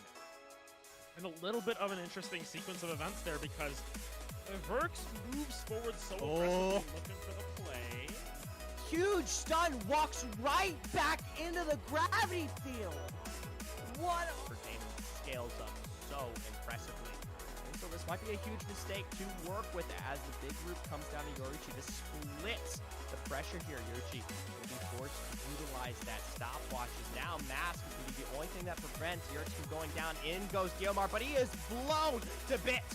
Yoruichi will fall, but Clorox with the teleport does find the return onto Skullduster, blowing that barrier. Reminder, Dolph in the back, stunned out Solovene with the gravity as we got a double-ended team fight here. Virex unable to be taken out by the Hextech ultimatum. Meanwhile, Clorox, he found the 1v1, more like a 1v done as Rivex goes down. Flash forward, Mask in, Skullduster and behind might be able, can't quite get her with the claw, and while the bind does miss there, she's still taking a half health. Dolphin back in, big root there onto Yoruichi. Hextech ultimatum used as the curtain call will find it. Clorox is within the Deltron, taking this one toe-to-toe here as now Mask is out. Clorox back into the fray here of all 4 members will be obliterated. After Aphelios got a massive CS lead in the early game of the fight. Yoruichi, big root down to start this one. Teleport is available for Solo Daemen, but Yoruichi will still fall. Now a 4v5 straight onto Solo Daemen is going to be the Hextech ultimate. Even still, he finds way to the back as Diomar is almost completely destroyed. Clorox now out from the Death Realm, has fronted the majority of this team. Still steps upon the Dolphin as the flash comes through from Mass. Dolphin burning, a hook shot to slow for just a moment. Even then, big... There's that TP in here. It does finally come up from Dolphin. Still, it is going to be Daemen's Baron, but it will be at the cost of Ryuichi. That's going to be the Hextech ultimate onto Virix. He can't quite kite it, and he will fall as well. Finally, Clorox is in play. Taking that fight directly against Dolphin. He does not have the hook shot to escape as he walks back. It's going to be right into the... Especially with Clorox still splitting the bot side there. Mask is rooted out. They will go for the full engage. Curtain call down. He is healing so much, but it will be your Uchi in response. Solo Daemen is pressured from behind on Dolphin as he's trying to kite this out. Meanwhile, Mask picks up one for himself onto Viax. Now Dolphin over the wall, still rooted as it allows for the chase to continue from Solo Daemen. Clorox into this one. Double flash the fight. This could just be the game at this point because they Oh, found that. Diomar straight into Zonia's there. Gravity field down. It's going to be finding his way back onto Solo Daemen, but he uses his own Zonia's, and now Virex stepping up from the bot to find two with his damage. Solo Daemen flashing forward, looking for Idol. He's doing Daemen College victory here. Against what seemed to be all odds from our predictions, seeming like a surefire thing after game one. He was really starting to doubt them in game two. They're able to pull out the game 3 victory, and Daemen College put SPU in their place. They say, How to switch to the Infernum at any given point. Even still, Dredgeline back onto Rybax. And remember, he doesn't have a flash, and this will secure that first blood in the hands of Mask here for Daemen. and a little bit of an interesting sequence of events there because Verx moves forward so aggressively, looking for the play. Huge stun, walks right back into the gravity field. What? For Daemen scales up so impressively. And so this might be a huge mistake to work with as the big group comes down to Yoruichi. This splits the pressure here. Yoruichi can be forced to utilize that stopwatch. As now Mask is going to be the only thing that prevents Yurix from going down. In goes Diomar, but he is blown to bits. Yoruichi will fall, but Clorox with the teleport does find the return onto Skullduster, blowing that barrier. Reminder, Dolphin the back, stunned out. Solo Daemen with the gravity as we got a double-ended team fight here. Virax unable to be taken out by the Hextech ultimatum. Meanwhile, Clorox, he found the 1v1, more like a 1v done as Ryvex goes down. Flash forward, Mask in, Skullduster, and behind might be able, can't quite get her with the claw, and while the bind does miss there, she's still taking a half health. Dolphin back in, big root there onto Yoruichi. Hextech ultimatum used as the curtain call will find it. Clorox is within the Delphoron, taking this one toe-to-toe here as now Mask is out. Clorox back into the fray here of all 4 members will be obliterated. After Aphelios got a massive CS lead in the early game of the fight. Yoruichi, big root down to start this one. Teleport is available for Solo Daemen, but Yoruichi will still fall. Now a 4v5 straight onto Solo Daemen is going to be the Hextech ultimate. Even still, he finds his way to the back as Diomar is almost completely destroyed. Clorox now out from the Death Realm, has fronted the majority of this team. Still steps upon the Dolphin as the flash comes through from Mask. Dolphin burning, a hook shot to slow for just a moment. Even then, big... There's that TP in here. It does finally come up from Dolphin. Still, it is going to be Daemen's Baron, but it will be at the cost of Ryuichi. That's going to be the Hextech ultimatum onto Virix. He can't quite kite it, and he will fall as well. Finally, Clorox is in play. Taking that fight directly against Dolphin. He does not have the hook shot to escape as he walks back. It's going to be right into the... Especially with Clorox still splitting the bot side there. Mask is rooted out. They will go for the full engage. Curtain call down. He is healing so much, but it will be your Uchi in response. Solo Daemen is pressured from behind on Dolphin as he's trying to kite this out. Meanwhile, Mask picks up one for himself onto Viax. Now Dolphin over the wall, still rooted as it allows for the chase to continue from Solo Daemen. Clorox into this one. Double flash the fight.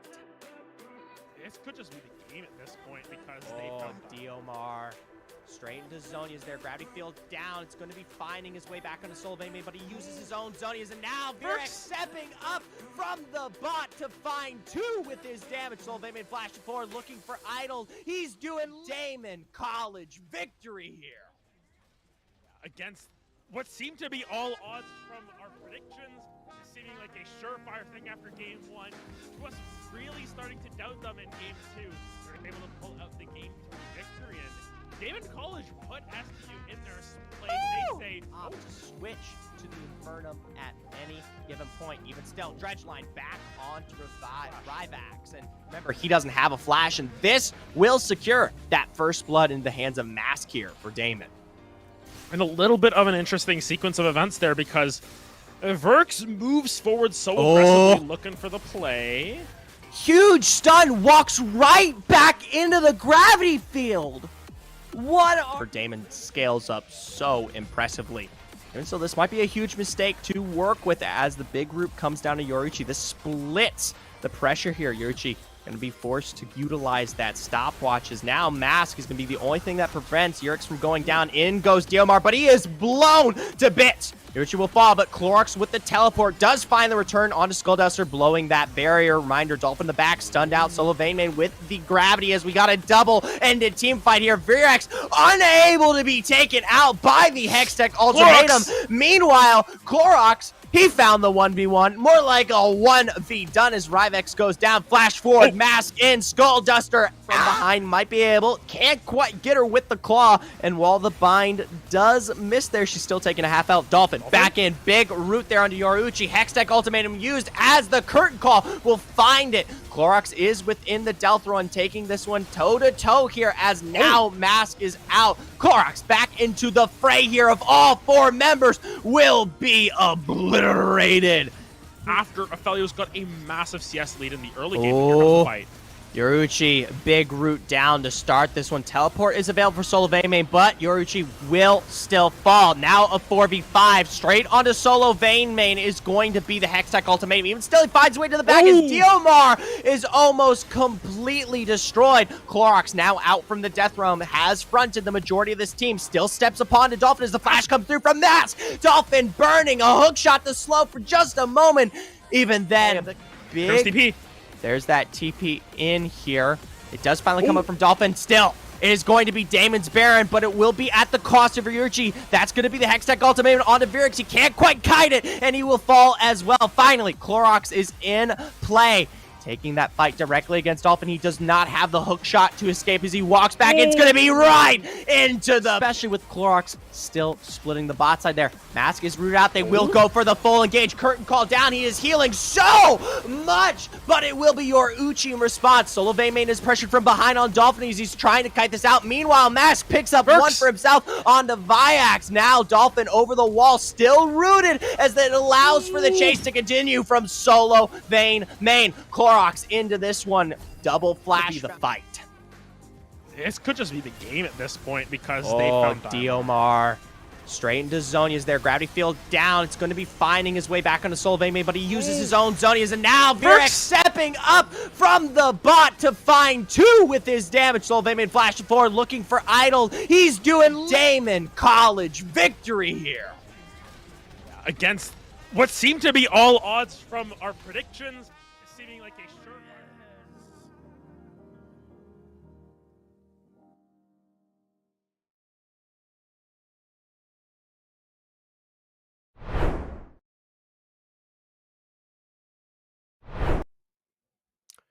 Welcome back, ladies and gentlemen, to Esports U.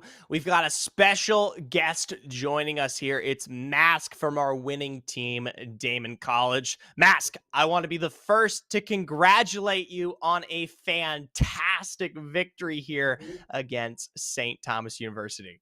Thank you. I appreciate it. It was definitely a fun series for sure. Yeah, well, I'll tell you what, it looked like one. Start this one off. You guys, as my friend Rare Adam had pointed out to me, we're sitting in last place coming into this one. And there's some big names on St. Thomas University, Diomar, Dolphin, to name some of the least here.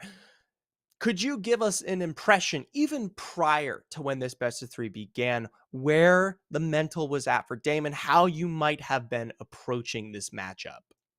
Yeah, so we're an underdog team, of course. Like, obviously, everyone's rank is higher than ours in the division. So coming into it prior this week and last week, we did a lot of research on our opponents, and we did a lot of scrimming into our comps that we were going to play.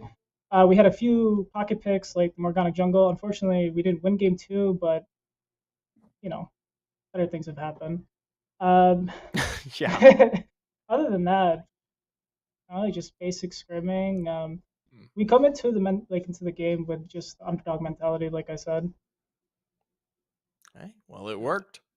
Yeah, I think it worked like a charm. I guess my question to follow up is, for your team specifically when you're facing down these, these scary threats, like you have that underdog mentality. Do you feel any pressure? You're like, oh, I'm laning against the challenger mid laner. This guy has played in like the highest amateur leagues, or is it just, I'm facing a Victor or I'm facing a Silas? Like, talk me through some of the comms that go through in your game, I guess. So yeah, obviously, like we have one or two people always calling the shots in our game, so it's usually like not a really cluttered comms when we do communicate. As for like higher level opponents, we usually just turn the nameplates off and play as a, we were just normally going to play. Like I've seen DMR play in amateur scenes, so I kind of know how he plays. I'm going to be a little cocky there. I know how to punish him. I got it. Yeah. Of course, we're going to throw a little bit out there. We're coming off a good win, so it's good adrenaline. Hey, you know what? You throw a little bit of the placebo into the mix, and it does wonders for the mental here. I gotta ask, you guys come off a tough game 2, to say the least. It has a great start, but things kind of fall awry, especially with the dominance being that side lane Tryndamere, as well as the pressure from the scaling Victor.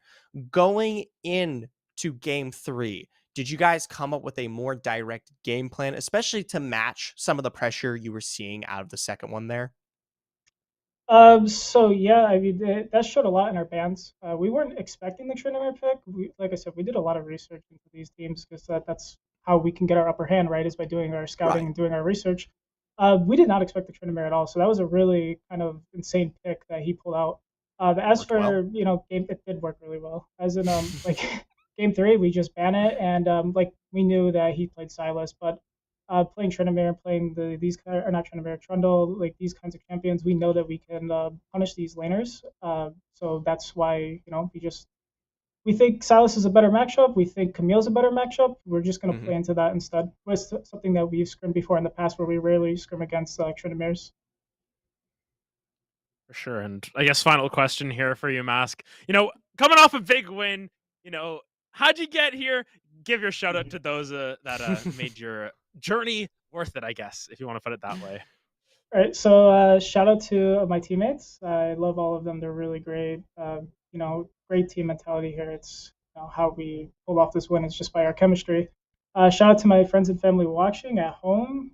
Shout out to my coach, P. Healy. That's about it. Well, it was a pleasure having you here. Hopefully, we get to watch and see the journey of Daemen continue to grow as you guys make your way from underdogs up to superstars. Thank you. Well, Rare Adam, with all of that being said, it was a tough night to start out with, but we made it work, and the teams themselves, they brought us the matches to boot. Yeah, for sure. I think that, only needed what? You disconnecting twice, Daemen disconnecting, STU Once disconnecting, just everything happening. But at the end of the day, it's the journey that is the fun part, as we were saying. And, we got to see a really fun series come out from these two teams. And at the end of the day, David wins, just like how the story goes. David takes down the giant, and Daemen definitely showed us that they are not just they do not want to be defined by their ranks. They want to be defined by this victory, and hopefully we see a lot more of them in the future. Absolutely. I want to give one final shout out here towards our production behind the scenes. Kyler, Colton here, as well as Gunn, one of the observers that we worked with here tonight, did a fantastic job to bring y'all all of the Rift action in our series tonight. Other than that, I also want to give a happy shout out to you guys at home, sticking around and watching what we bring here every week at Esports U. As for us behind the desk, I have been Zephyr. This has been Rare Adam, and we bid you one last farewell.